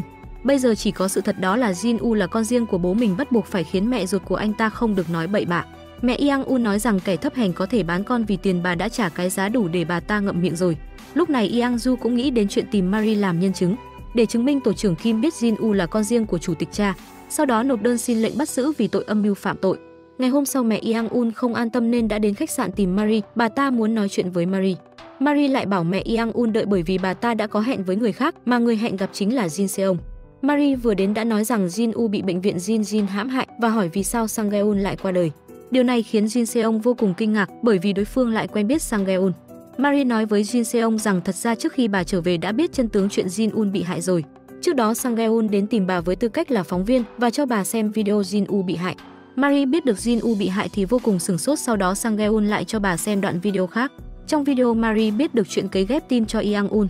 Sang Gae-un nói với Marie rằng thật ra anh cũng là một người được chọn hiến tặng. Anh được bỏ qua bởi vì mắc bệnh viêm gan B, nếu không anh sẽ biến mất sớm hơn Jin Woo. Mặc dù cảnh sát Jin Seong không cứu được Jin Woo nhưng anh ấy nhất định sẽ điều tra việc qua đời của Jin Woo. Anh cảm thấy Marie là một người mẹ sẽ có rất nhiều cách để tìm hiểu Jin Woo, ví dụ trả thù. Marie cảm thấy mặc dù bà chưa từng làm một bữa cơm cho Jin Woo cũng chưa từng vuốt đầu khen ngợi anh ấy, Nhưng bà chưa từng quên Jin Woo, vốn dĩ bà vẫn đang đợi Jin Woo tha thứ cho bà và chấp nhận bà. Ai có mà ngờ Jin Woo đã rời khỏi thế gian. Bây giờ cách duy nhất bà có thể làm cho Jin Woo chỉ có một. Sau đó bà đưa cho Jin Seong một tệp tài liệu, bên trong chính là thỏa thuận bí mật mà bà ký với bệnh viện Jin. Mẹ của Yang Un đứng bên ngoài cũng phát hiện Marie hẹn gặp Jin Seong, mà chuyện này cũng do Marie cố ý để mẹ của Yang Un nhìn thấy. Mẹ Yang Un chỉ trích Marie rằng đời này chưa từng giữ lời hứa. Marie cảm thấy trong bản thỏa thuận không hề có nội dung liên quan đến việc Jin Woo bị hại, cũng không quy định bà không được phối hợp với cuộc điều tra của cảnh sát. Sau đó Marie nhắc lại một lần nữa về nội dung video trò chuyện được quay lén ngay trước mặt mẹ của Yang Un. Người mẹ hiểu rõ nội dung trò chuyện của bà và tổ trưởng Kim đã bị quay lén. Mẹ Yang Un trở lại xe đã kể cho tổ trưởng Kim. Marie đã đứng về bên phía đối phương mà bà cũng biết con chuột nhắt trong nhà là ai rồi. Mẹ Yang Un trở về lập tức thẩm vấn người giúp việc trong nhà có phải bị Sang Geun uy hiếp không. Người hầu nghe xong câu này thì lập tức quỳ xuống đất, cô ta cầu xin sự tha thứ của viện trưởng. Lúc cô ta vừa đến làm việc thường xuyên bị mắng chửi bởi vì làm sai. Sang Geun lúc đó thường xuyên đi tới an ủi cô ta, sau đó là vì mẹ của cô ta nằm viện mà anh cho cô ta một số tiền lớn để nộp viện phí. Vì để báo đáp nên Sang Geun hy vọng người giúp việc có thể làm nội gián cho anh. Sau đó mỗi lần khi dọn dẹp, người giúp việc lén lút lắp đặt camera trong phòng sách. Thậm chí còn tình cờ nghe được rằng tổ trưởng Kim sẽ đi Ujin lúc 2 giờ và lén gửi tin nhắn cho Sang Geun. Jin Seong kể kế hoạch trả thù của Marie cho Yang Ju. Thế là mọi người mới biết để che giấu thân thế của Jin Woo mà bệnh viện Jin đã cho tiền bịt miệng Marie. Với chứng cứ hiện tại đã đủ để bắt giữ tổ trưởng Kim và mẹ của Yang Un rồi. Thế nhưng buộc phải để viện kiểm sát làm mới được. Lúc này Jin Seong nhận được một cuộc gọi, mẹ của luật sư Hong cũng chính là bạn của mẹ Sang Geun đã đi du lịch trở về. Mẹ của luật sư Hong nói với Jin Seong rằng bà và mẹ của Sang Geun năm đó là người mẫu của tập đoàn Jin. Chủ tịch lúc đó rất thích mẹ của Sang Geun, vì lẽ đó mà không bao lâu bà ấy sinh Sang Geun. Có lời đồn nói rằng chủ tịch là bố ruột của Sang Geun, mà mẹ của Sang Geun cũng không hề phủ nhận điều đó. Mẹ cậu ta sinh con chưa được bao lâu thì mất việc. Hai mẹ con sống trong một căn hầm, bà thường xuyên đến giúp đỡ họ. Theo đó chẳng bao lâu bà phát hiện mẹ Sang Geun thường xuyên uống thuốc. Mẹ của cậu ta lúc đó còn nói rằng đây là thực phẩm chức năng do bệnh viện Jin gửi đến. Nhưng bà cảm thấy mấy loại thuốc đó nhất định không tốt cho sức khỏe. Bởi vì không bao lâu sau mẹ của Sang Geun phải nhập viện vì ngộ độc thuốc. Bác sĩ nói đó là thuốc độc. Từ việc này bà cảm thấy chắc chắn do Jin cố ý hạ độc mẹ của Sang Geun. Nếu không sao lại bị ngộ độc thuốc chứ. Sau khi lo liệu tang lễ cho mẹ của Sang Geun xong, bà kể chuyện này cho Sang Geun. Bà cho rằng Sang Geun nên biết chuyện mẹ mình chết như nào, nhưng bây giờ bà rất hối hận vì lúc đó đã kể chuyện này cho Sang Geun nghe. Nếu anh ấy không biết chuyện này thì sẽ không làm ra loại chuyện kinh khủng như thế, thậm chí cuối cùng cũng không phải bỏ mạng. Jin Seong mang nội dung trò chuyện của họ trở về đội điều tra. Yang Ju lập tức phát hiện ra vấn đề quan trọng. Nếu Sang Geun muốn tìm mẹ của Yang Un để báo thù thì sao anh ấy lại dừng cuộc chơi chứ? Jin Seong cũng cảm thấy Sang Geun sẽ không tự dừng cuộc chơi của mình được, người muốn anh ấy biến mất chính là mẹ của Yang Un. Nhưng nếu Sang Geun bị hạ sát vậy thì kẻ hiểm nghi lớn nhất chính là viện trưởng. Nếu việc này được thay trắng thành đen, biến thành tự dừng cuộc chơi thì sẽ không ai nghi ngờ bà ta. Sau đó Jin Seong hẹn Yang Un đến nhà Sang Geun. Anh nói với Yang Un rằng sở dĩ Sang Geun cố chấp nhằm vào anh thật ra họ là anh em ruột, mà hôm nay anh đến đây là để lấy DNA của Sang Geun. Anh hy vọng Yang Un có thể làm xét nghiệm ADN. Sau khi xem kết quả đối chiếu DNA thì Yang Un không còn bình tĩnh nữa. Anh cầm kết quả giám định ADN đến tìm mẹ mình. Anh không hiểu vì sao bà không nói cho anh biết Sang Geun là anh trai của mình. Có phải bà vẫn đang để ý đến trái tim của đứa em cùng cha khác mẹ khác hay không, nên mới để trung tâm chữa trị Jin chăm sóc đặc biệt cho Sang Geun, nhưng khi Sang Geun biết được kế hoạch của bà thì che giấu họ. Anh mất vài năm để chuẩn bị một kế hoạch báo thù tỉ mỉ này. Mẹ của Yang Un nói rằng bởi vì mẹ của Sang Geun là người mẫu của Jin nên bà mới tốt bụng tài trợ bà ta. Từ nhỏ Sang Geun đã không được chăm sóc tốt nên cơ thể suy dinh dưỡng. Bà coi Sang Geun như con trai ruột của mình mà chăm sóc tỉ mỉ. Yang Un lại hỏi mẹ mình rằng rốt cuộc bà có can thiệp vào việc Sang Geun tự dừng cuộc chơi hay không. Anh buộc phải biết mọi sự thật về việc này với tư cách là luật sư cố vấn của mẹ mình. Mẹ Yang Un lại nhấn mạnh rằng cho dù Sang Geun tự dừng cuộc chơi hay bị hãm hại thì đều là chuyện của đội điều tra và không liên quan đến bà. Bên phía cảnh sát, đội điều tra xem báo cáo DNA xong thì đang phân tích tình tiết vụ án. Nếu Sang Geun còn sống và bị bắt thì là một phiền phức với mẹ của Yang Un. Dù là mối quan hệ anh em ruột thịt với công tố cha hay là chuyện mẹ của Yang Un muốn cấy ghép tim của Jin Woo thì đều có thể bị bại lộ. Ông cảnh sát bắt đầu nghi ngờ Sang Geun, sao chỉ dựa vào một sổ hộ chiếu và chiếc điện thoại là có thể phán đoán là Sang Geun được chứ? Cảnh sát bên cạnh giải thích rằng Cục Tìm kiếm Quốc gia đã tiến hành xác minh danh tính, chứng cứ chỉ ra là Sang Geun. Ông cảnh sát lại hỏi tiếp rằng Cục Tìm kiếm Quốc gia dựa vào điều gì để xác định cái xác thiêu cháy chính là Sang Geun. Cảnh sát bên cạnh nói với ông rằng nhận dạng bằng răng. Ông cảnh sát lập tức nhận ra được mấu chốt của vấn đề. Bệnh viện cung cấp thông tin nha khoa có phải là bệnh viện Jin không? Thế là mấy người lại phải điều tra lại từ đầu. Sau đó Jin Seong biết được thông tin răng cũng có thể được làm nhân tạo từ phía pháp y, chỉ cần có phim chụp 10 quang răng của bệnh nhân thì có thể tạo ra một chiếc răng y hệt. Bệnh viện Jin muốn tạo ra một chiếc răng y hệt gen biến đổi thì là chuyện rất dễ dàng. Jin Seong phát hiện phim chụp 10 quang răng của Sang Geun là từ 4 năm trước. Có lẽ anh ta đã đến nơi khác để khám nha khoa, mọi người lập tức nhớ đến đồng bọn của Sang Geun lúc trước. Tên bác sĩ nha khoa biến thái tên Min Gyu, sau đó Jin Seong đến nhà tù để gặp Min Gyu và anh biết được từ phía hắn rằng hắn luôn điều trị nha khoa cho Sang Geun suốt mấy năm nay, lấy được 2 đoạn phim chụp 10 quang từ phòng khám của Min Gyu. Và bệnh viện Jin cung cấp có sự khác biệt rõ ràng, mà Min Hye nói với Jin Seong rằng 2 năm trước hắn điều trị răng sâu cho Sang Geun. Cho nên chắc rằng bệnh viện Jin đang dùng tư liệu cũ để tạo ra răng của Sang Geun, nên mới khiến họ tưởng rằng người trong đám cháy là Sang Geun. Jin Seong cảm thấy Sang Geun chưa chắc đã qua đời. Lúc ăn cơm trưa, ông cảnh sát nhắc đến kiểm soát ngoại hình và súp miso cam. Thế là Jin Seong nhớ đến hôm bắt giữ tổ trưởng Kim, trên bàn của ông ta có bữa sáng là sữa bò và dâu tây. Nhưng lúc họ chuẩn bị rời đi thì nhân viên quản lý của chung cư lại mang súp miso cam đến và nói rằng đưa bữa sáng tới cho tổ trưởng Kim. Mà trùng hợp là mẹ của luật sư Hong từng nói rằng Sang Geun thích ăn món súp miso cam mà bà làm thế. Jin Seong phân tích biết được Sang Geun nhất định bị giấu trong căn hộ của tổ trưởng Kim. Sau đó mấy người đến phòng bên cạnh của nhà tổ trưởng Kim. Jin Seong đã lấy được mật khẩu từ phòng quản lý. Trước đó Jin Seong đi vào phòng thì nhanh chóng nhìn thấy một người đàn ông đang đứng trước ban công. Người này chính là Sang Geun mà họ cho rằng anh ta đã qua đời. Sau đó phía cảnh sát triệu tập tổ trưởng Kim đến hỗ trợ điều tra, mà lệnh bắt giữ tổ trưởng Kim cũng được phê duyệt. Nhưng lệnh bắt giữ mẹ của Yang Un thì bị bác bỏ. Ban đầu khi Yang Du thẩm vấn tổ trưởng Kim không hề trả lời bất kỳ câu hỏi nào. Đến khi Yang Du lấy cúc áo ra thì ông ta mới thừa nhận là của ông ta, và ông ta thừa nhận mình đã hạ sát Jin U. Nhưng đó chỉ là sự cố lỡ tay ngoài ý muốn gây nên mà thôi. Hóa ra bệnh viện Jin đã biết phía cảnh sát xin lệnh bắt giữ từ trước đó. Do Marie phản bội nên chuyện ông ta hối lộ bà ta là chuyện hiển nhiên không thể chối cãi. Thế nên Yang Un đề xuất để một mình tổ trưởng Kim chịu trách nhiệm và thừa nhận là lỡ tay hạ sát người. Như vậy mức án tối đa là 5 năm tù giam. Buổi phúc thẩm thứ hai lại nhắc đến chuyện vì giảm ảnh hưởng đến bệnh viện Jin cho nên ông ta đã nói dối như vậy có thể lật đổ những lời khai trước đó, và chủ trương rằng không có chứng cứ trực tiếp chứng minh ông ta hại Jin U. Thế là phủ nhận phán đoán phúc thẩm lần đầu tiên và được phán vô tội. Luật sư cũng cảm thấy đây là cách tốt nhất. Tổ trưởng Kim nghe xong cũng chuẩn bị một mình chịu trách nhiệm mọi chuyện. Dường như Yang Du cũng đoán được tổ trưởng Kim sẽ nói như vậy, nên cô lấy đoạn video Sang Geun quay lén cho ông ta xem. Khi tổ trưởng Kim và luật sư nhìn thấy đoạn video thì rất sửng sốt. Cuối cùng Jin Seong cũng tìm được Sang Geun và họ đăng nhập được vào tài khoản iCloud của anh ta. Bên trong có rất nhiều đoạn video quay lén liên quan đến viện trưởng và tổ trưởng Kim phạm tội. Luật sư của tổ trưởng Kim bào chữa đoạn video này được lấy từ hành vi phi pháp, không thể làm chứng cứ hợp pháp để thẩm vấn đương sự của ông ta.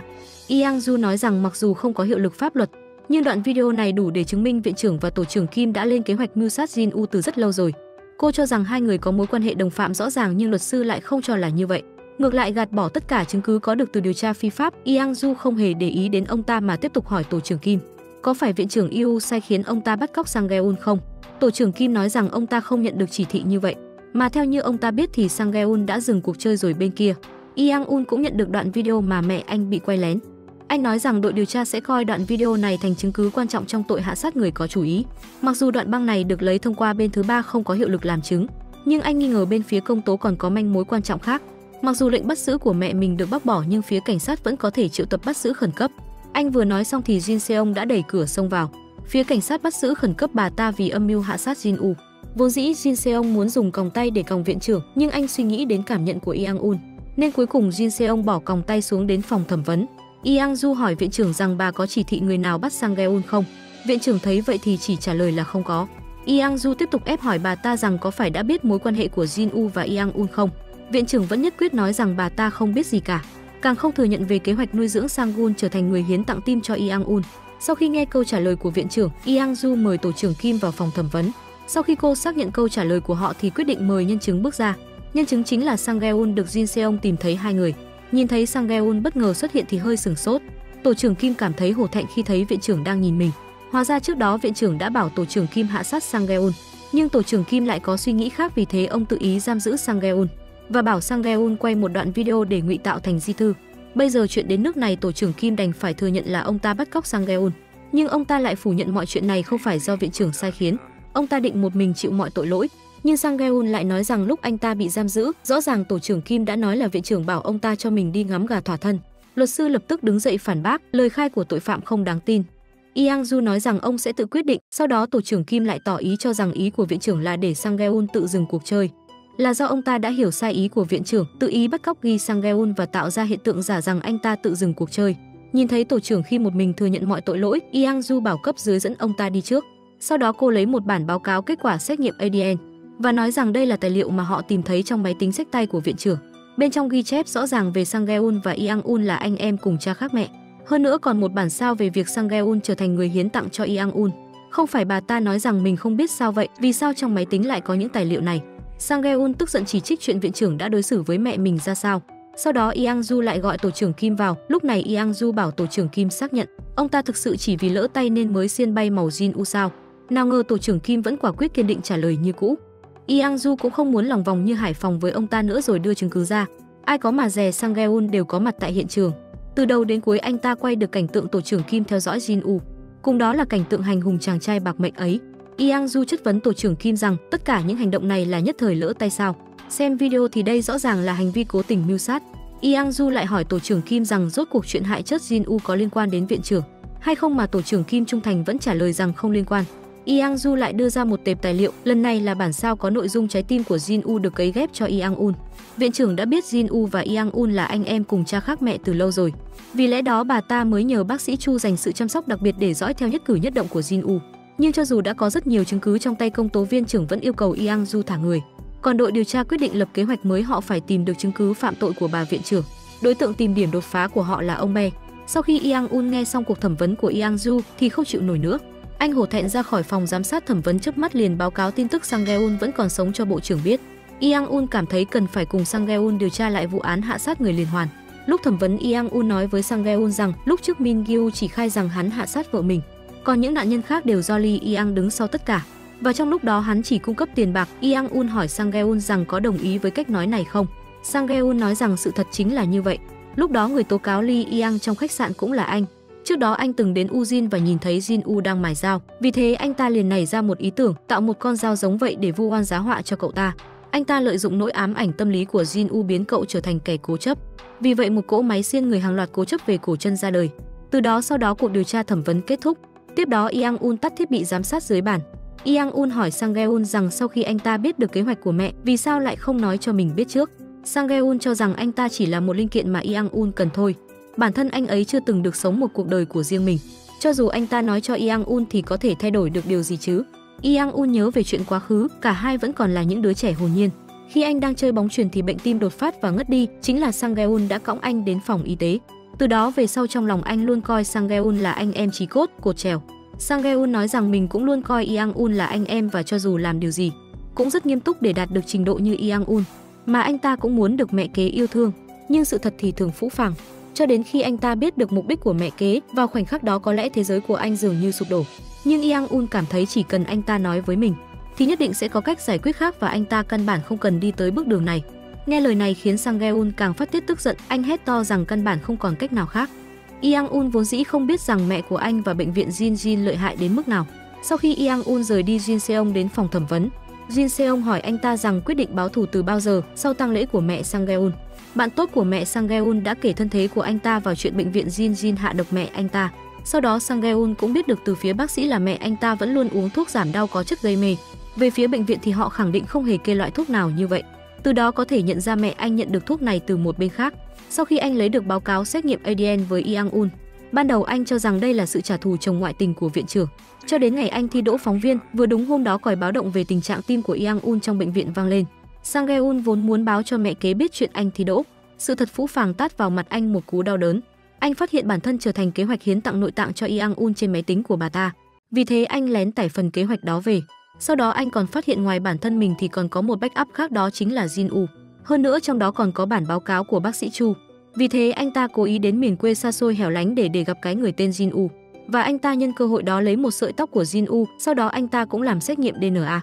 Cuối cùng cũng như anh ta dự đoán, ba người đều là anh em ruột. Lúc đó anh ta lên kế hoạch vụ án hạ sát người hàng loạt chỉ là ngăn chặn Yang-un tiến hành ca phẫu thuật cấy ghép tim. Chỉ cần Jin-u vào tù thì kế hoạch cấy ghép tim cho Yang-un sẽ bị trì trệ. Anh ta vốn định đợi Jin-u vào tù còn mình sẽ chạy ra nước ngoài để kế hoạch mà viện trưởng chủ tính lâu năm thất bại. Bên phía Yang-ju lại tiến hành thẩm vấn viện trưởng. Lần này cô tìm đến nhân chứng tên Marie. Khi Marie nhìn thấy bản hợp đồng mà Yang-ju lấy ra thì nói rằng tổ trưởng Kim mang bản này đến khách sạn cho cô ta ký. Sau vài ngày kể từ khi cô ta gặp viện trưởng, luật sư ở bên cạnh nhấn mạnh rằng đương sự của ông ta không hề sai khiến tổ trưởng Kim đi bàn bạc hợp đồng này. Yang-ju trực tiếp phát đoạn ghi âm. Lúc Marie ký bản hợp đồng đó đã cố ý nhắc đến viện trưởng với tổ trưởng Kim, mà nội dung trò chuyện của hai người đã bị ghi âm lại. Viện trưởng không cách nào phủ nhận đoạn ghi âm này. Sau đó Yang-ju nhận được thông báo công tố viên trưởng muốn gặp cô. Ai có mà ngờ người thực thi công lý ấy vậy mà công tố viên trưởng lại muốn cô ấy thả người. Nếu vẫn cần điều tra thì sau đó có thể điều tra bằng cách không bắt giữ. Mặc dù Yang Du không muốn đồng ý nhưng cô đành phải đồng ý vì yêu cầu của bộ trưởng và công tố viên trưởng. Cô vừa trở về đội điều tra thì Jin Seong bảo cô đừng tức giận, bởi vì bây giờ họ có vũ khí càng mạnh hơn trong tay, đó là kế hoạch B của bệnh viện Jinjin. Hóa ra lúc trước Sang Gae-un từng điều tra Chris từng đầu tư vào bệnh viện Jinjin là một bệnh nhân bị bệnh tiểu đường mãn tính, mà bản kế hoạch B là do anh ta hack máy tính của viện trưởng để lấy. Jin Seong đoán rằng Chris đã quyên góp hàng chục tỷ won cho bệnh viện Jinjin. Với chi phí này, anh ta muốn bệnh viện Jinjin tìm người hiến tạng phù hợp cho anh ta. Yang Du cảm thấy bệnh viện Jinjin cần bao nhiêu thông tin thử nghiệm lâm sàng để tìm một người hiến tạng phù hợp với Chris đây. Nhưng Sang Gae-un lại nói với anh rằng bệnh viện Jinjin không chỉ cung cấp kiểm tra sức khỏe miễn phí hàng năm cho thanh thiếu niên, thậm chí còn cho những người có thu nhập thấp. Với kế hoạch tuyệt vời đó thì họ tìm người vô cùng dễ dàng, bởi ta nói trên đời này không có bữa ăn nào là miễn phí hoàn toàn cả. Sau một hồi phân tích, Jin Seong quyết định bắt đầu điều tra hai chàng trai trẻ trong danh sách của Chris mà ông Be là hội trưởng của bộ phận chăm sóc và bảo vệ sức khỏe. Ông ta chắc chắn đã cho bệnh viện Jinjin rất nhiều điều kiện ưu đãi nên cần phải điều tra. Jin Seong tìm đến Lee Samin có tên trong danh sách hiến tạng. Sau đó anh lại gặp người quản lý cấy ghép nội tạng. Điều tra đầu đuôi ngọn ngành thì họ biết được hai chàng trai trẻ trong danh sách đều từng làm kiểm tra sức khỏe ở bệnh viện Jinjin. Nhưng bây giờ họ không có chứng cứ chứng minh ông Be đưa tài liệu cho bệnh viện Jinjin. Vì thế họ quyết định lôi kéo và thẩm vấn ông Be. Jin Seong tìm đến ông Be và nói với ông rằng tổ trưởng Kim đã thừa nhận việc ông ta đặt tiền mặt vào chiếc hộp có rượu vang và bánh ngọt rồi để hối lộ ông ta. Quản lý bộ phận ghép tạng cũng thừa nhận bị ông Be uy hiếp nên đã động chân động tay vào danh sách bệnh nhân đang chờ đợi cấy ghép tim. Sau đó Jin Seong bắt đầu uy hiếp và dụ dỗ ông Be. Nếu ông ta không chịu hợp tác thì đến lúc đó có thể ngồi tù cùng con trai Min Gyu của ông ta. Ông Be chột dạ nên đã hỏi nếu ông ta hợp tác với cảnh sát thì được lợi gì. Nhưng họ không biết rằng cuộc trò chuyện của họ đã bị ông cảnh sát bên cạnh ghi âm lại bằng điện thoại. Trong túi bên phía Yang Un tìm đến bác sĩ chính điều trị Jin U năm đó. Anh muốn tìm hiểu tình hình thực của Jin U lúc đó. Bác sĩ nói với anh rằng ca phẫu thuật sọ rất thành công và tình trạng hồi phục sau ca phẫu thuật cũng rất có hy vọng. Nhưng không biết vì sao lại vang lên chuông thông báo bệnh nhân nguy hiểm. Lúc đó cô bận rộn quay như trong chóng nên cũng không xác nhận kỹ, bởi vì bệnh nhân nguy kịch thường sẽ xảy ra rất nhiều biến số. Sau đó Yang Un đến phòng camera của bệnh viện Jinjin và lấy video giám sát phòng bệnh Jin U vào ngày hôm đó. Chuyển cảnh tòa án triệu tập tòa xét xử vụ hạ sát người hàng loạt của Min Gyu. Yang Un nêu tội danh của Min Gyu trước tòa, anh khẩn cầu tòa án phán xử Min Gyu tội án phạt cao nhất là buộc rời khỏi thế gian. Mọi người trong tòa án đều bàn luận, ông Be ở bên cạnh nhìn về phía Jin Seong và gật đầu. Sau đó Yang Un lại nêu tội danh của Sang Gae-un. Anh đưa ra đề nghị tòa án cũng phán xử Sang Gae-un tội án phạt cao nhất là buộc rời khỏi thế gian. Jin Seong nhìn thấy tình hình này lén lút gửi tin nhắn cho Yang Du xác nhận ông Be sẽ ra tòa làm nhân chứng. Bên khác, viện trưởng đến trại tạm giam gặp tổ trưởng Kim. Vừa đến, tổ trưởng Kim đã xin lỗi bà vì việc tự ý giam giữ Sang Gae-un. Bà ấy cũng không trách người trung thành với mình, ngược lại bà càng hiểu rõ mối bận tâm của tổ trưởng Kim. Tổ trưởng Kim hỏi viện trưởng rằng ông ta là người đáng để tin tưởng hay là người thân thiết. Bà có vẻ e chừng khó chọn giữa hai lựa chọn đó. Tổ trưởng Kim cảm thấy là sự tin tưởng nếu rời xa nhau thì tình cảm sẽ nhạt dần, nhưng niềm tin thì không có khoảng cách. Ngày hôm sau, tòa án bắt đầu tiến hành phiên tòa của vụ án Jin U. Người đầu tiên làm chứng là bác sĩ Chu. Ông ta thừa nhận mình bị tổ trưởng Kim sai khiến theo dõi Jin U và thường xuyên lấy lý do kiểm tra sức khỏe để giám sát sức khỏe của Jin U, đặc biệt là vấn đề sức khỏe về tim. Ông ta từng nợ bệnh viện Jinjin một ân tình vì sự cố y khoa và bệnh viên đã giúp ông che giấu, và lại càng không biết kế hoạch điên rồ phía sau. Lúc đó ông tin tưởng tổ trưởng Kim khi ông ta nói với ông rằng vì nghiên cứu lâm sàng nội tạng. Ai có mà ngờ lại làm bay màu một chàng trai trẻ đôi mươi. Ông hối hận và tự cảm thấy cả đời này cũng không thể rửa sạch tội danh của mình. Sau đó Yang Du nộp bản báo cáo việc bác sĩ Chu theo dõi và ghi chép tin nhắn dụ dỗ Jin U đến bờ biển cho tòa án. Sau đó là phần chất vấn bị cáo tổ trưởng Kim. Yang Du đưa ra video tổ trưởng Kim tấn công Jin U. Trong đoạn video có thể nhìn thấy rõ ràng người tấn công Jin U là tổ trưởng Kim. Đoạn video này là nhân chứng tại hiện trường quay lại vào lúc xảy ra án mạng. Lúc đó bị cáo Kim đang chờ đợi đi theo sau Jin U, sau đó tấn công hạ sát Jin U. Đây rõ ràng là mưu sát có chú ý. Sau đó Yang Du lại phát một đoạn video khác, chính là video tổ trưởng Kim dặn dò thuộc hạ bắt cóc Sang Gae-un. Cô hỏi tổ trưởng Kim rằng vì sao lại bắt cóc Sang Gae-un, có phải Sang Gae-un cũng là người hiến tặng tim cho Yang Un mà họ chuẩn bị không? Ông ta lặng im khoảng chừng chục giây không nói lời nào trước lời chất vấn của Yang Du. Yang Du hỏi ông ta rằng làm bay màu Jin U và bắt cóc Sang Un có phải đều để cứu Yang Un không? Mà tổ trưởng Kim cuối cùng cũng thừa nhận việc này. Người được hỏi chính là Marie. Yang Du hỏi bà ta rằng vì sao lúc ký bản thỏa thuận lại ghi âm. Marie giải thích rằng bệnh viện Jinjin là một khoảng cách không thể chạm vào với một người bình thường. Cho dù bà biết con trai mình vô tội và bị kết án tử, nhưng một người mẹ không quyền không thế căn bản không thể làm gì. Chuyện duy nhất bà ta có thể làm cho con trai là ghi âm lại chứng cứ bọn họ phạm tội. Mà Sang Gae-un trở thành nhân chứng cho vụ án này cũng được đưa lên tòa. Yang Du hỏi Sang Gae-un rằng vì sao lại xiên người hàng loạt. Sang Gae-un bày tỏ rằng mục đích của anh ta là báo thù viện trưởng. Anh ta và Jin U cùng với Yang Un là anh em cùng cha khác mẹ. Đối với mọi người có chung một thứ, đó là thời gian, chẳng ai có thể đoán trước được mình sẽ ra đi lúc nào. Nhưng anh và Jin-woo lại khác, bởi vì để cứu con trai Yang-un mà viện trưởng EU đã đặt sẵn ngày chết của bọn họ. Mặc dù viện trưởng tài trợ những người nghèo như anh ta, quan tâm anh ta và thậm chí coi anh ta như con trai, nhưng đằng sau sự tốt bụng miễn phí đó là lòng lang dạ sói, mục đích vô cùng đáng sợ. Anh cầu xin tòa án có thể phán quyết công bằng. Sau đó Yang-ju bắt đầu chất vấn Lee Sang-min, anh ta từng tự túc chi phí kiểm tra sức khỏe. Cho đến khi bệnh viện Jin liên hệ với anh ta, họ cho biết có khám sức khỏe miễn phí cho người có việc làm mà Yang-ju cũng chỉ ra trong bản báo cáo kiểm tra. Lại có mục kiểm tra nội tạng bắt buộc bình thường, mục này sẽ không xuất hiện trong kiểm tra toàn diện. Mà trong lúc mọi người không rõ tình hình, nó được liệt vào danh sách người hiến tạng của nhà giàu tỷ phú Chris, và anh ta cũng là người phù hợp nhất trong danh sách. Hiển nhiên đằng sau che giấu một bí mật động trời, mà ngay sau đó Yang-ju triệu tập Yang-un làm nhân chứng. Yang-un nói ra lý do anh trở thành nhân chứng, mặc dù anh biết mẹ mình rất yêu mình, nhưng sau này anh định sẵn phải sống trong đau khổ, cho nên anh bảo mẹ mình lựa chọn nhận tội đi. Yang-un ra tòa làm chứng đã gián tiếp xác thực mọi hành vi của người mẹ mình. Yang-ju bắt đầu thẩm vấn bà ấy thì đối phương vẫn chưa biết quay đầu là bờ. Thế là Yang-ju lấy ra đoạn video giám sát phòng bệnh ba mặt một lời với bà ta. Trước một ngày khi đưa ra kết quả Jin-woo bị chất não, sau khi mọi người nghe thấy lời của Yang-ju thì lập tức hoang mang. Luật sư biện hộ lập tức đưa ra yêu cầu video này không nằm trong mục lục chứng cứ, không nên đưa ra tòa làm chứng tòa án. Quyết định tạm dừng để thảo luận. Hóa ra video trong phòng bệnh do chính Yang-un đưa cho Jin Seong. Sau khi xem xong đoạn video thì anh ấy bàng hoàng khi thấy ống thở của Jin-woo do chính tay mẹ mình rút. Lương tâm là một người con của bà ấy, anh định xóa đoạn video đi, nhưng hắn sâu trong tiềm thức thì anh vẫn là một người tốt. Thế là anh đành phải gọi điện cho bố mình. Chủ tịch cha trở về nhà nhìn thấy Yang-un đang đau khổ, ông rất hổ thẹn. Yang-un không biết lựa chọn bây giờ của anh đúng hay không, nhưng chủ tịch cha nói rằng con cái có thể ích kỷ với bố mẹ, con không nên cảm thấy tội lỗi. Ông ta và vợ mình sẽ không oán hận bất kỳ người nào, vì đây vốn là chuyện họ nên chịu trách nhiệm. Ông ấy bảo con trai hãy giữ vững cuộc đời của mình và làm chuyện mà mình cảm thấy đúng, sống một đời liêm khiết. Vì thế anh đưa đoạn video cho Jin Seong, lương tâm của anh đã dẫn dắt anh buộc phải làm như vậy. Sau khi kết thúc buổi tạm nghỉ, tòa án tuyên bố chấp nhận đoạn video mà cảnh sát cung cấp làm chứng cứ tòa án. Đoạn video hiện lên cảnh viện trưởng tắt máy thở của Jin-woo. Đối diện với bằng chứng rõ ràng như vậy, bà ấy cũng câm lặng mà thừa nhận hết lỗi lầm rằng bà ta mưu hại Jin-woo. Yang-ju cho rằng bất kỳ quyền lợi và địa vị giàu có đều không có quyền tước đoạt sinh mạng của người khác. Nếu sinh mạng của người bình thường trở thành đồ vật của người ngáo quyền lực, thì căn bản không khác gì mọi người đang sống trong địa ngục trần gian, khi có tiền thì mới có quyền. Vì thế cô đề nghị tòa án phán quyết tổ trưởng Kim và viện trưởng với tội danh cao nhất để công bằng với gia đình nạn nhân. Đến bước đường này, mẹ của Yang-un cũng bày tỏ lời trăn trối trong e thẹn.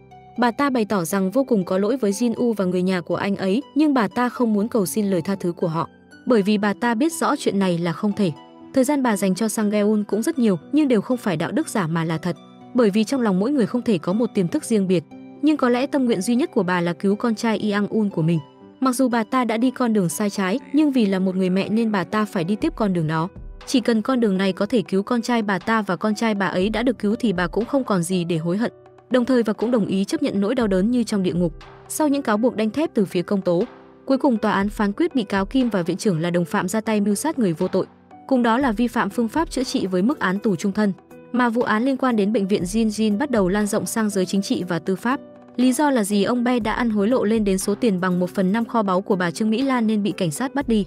Thời gian trôi qua, 1 năm viện trưởng trong tù luôn nhận được thư mà con trai gửi đến mỗi tuần.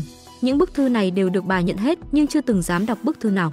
Có lẽ vì bóng ma tâm lý hằn sâu trong tim bà, cũng có thể là vì bà cảm thấy người độc ác như bà không còn đủ tư cách để nhận được những lời yêu thương quan tâm từ con trai nữa. Được rồi, bộ phim đến đây là kết thúc. Các bạn bỏ ra 3 giây đăng ký kênh để ủng hộ chúng mình nha. Cảm ơn các bạn đã đón xem kênh của chúng mình. Hẹn gặp lại mọi người trong bộ phim tiếp theo. Tập hôm nay đến đây là hết mất rồi. Cảm ơn các bạn đã theo dõi. Còn giờ thì xin chào và hẹn gặp lại.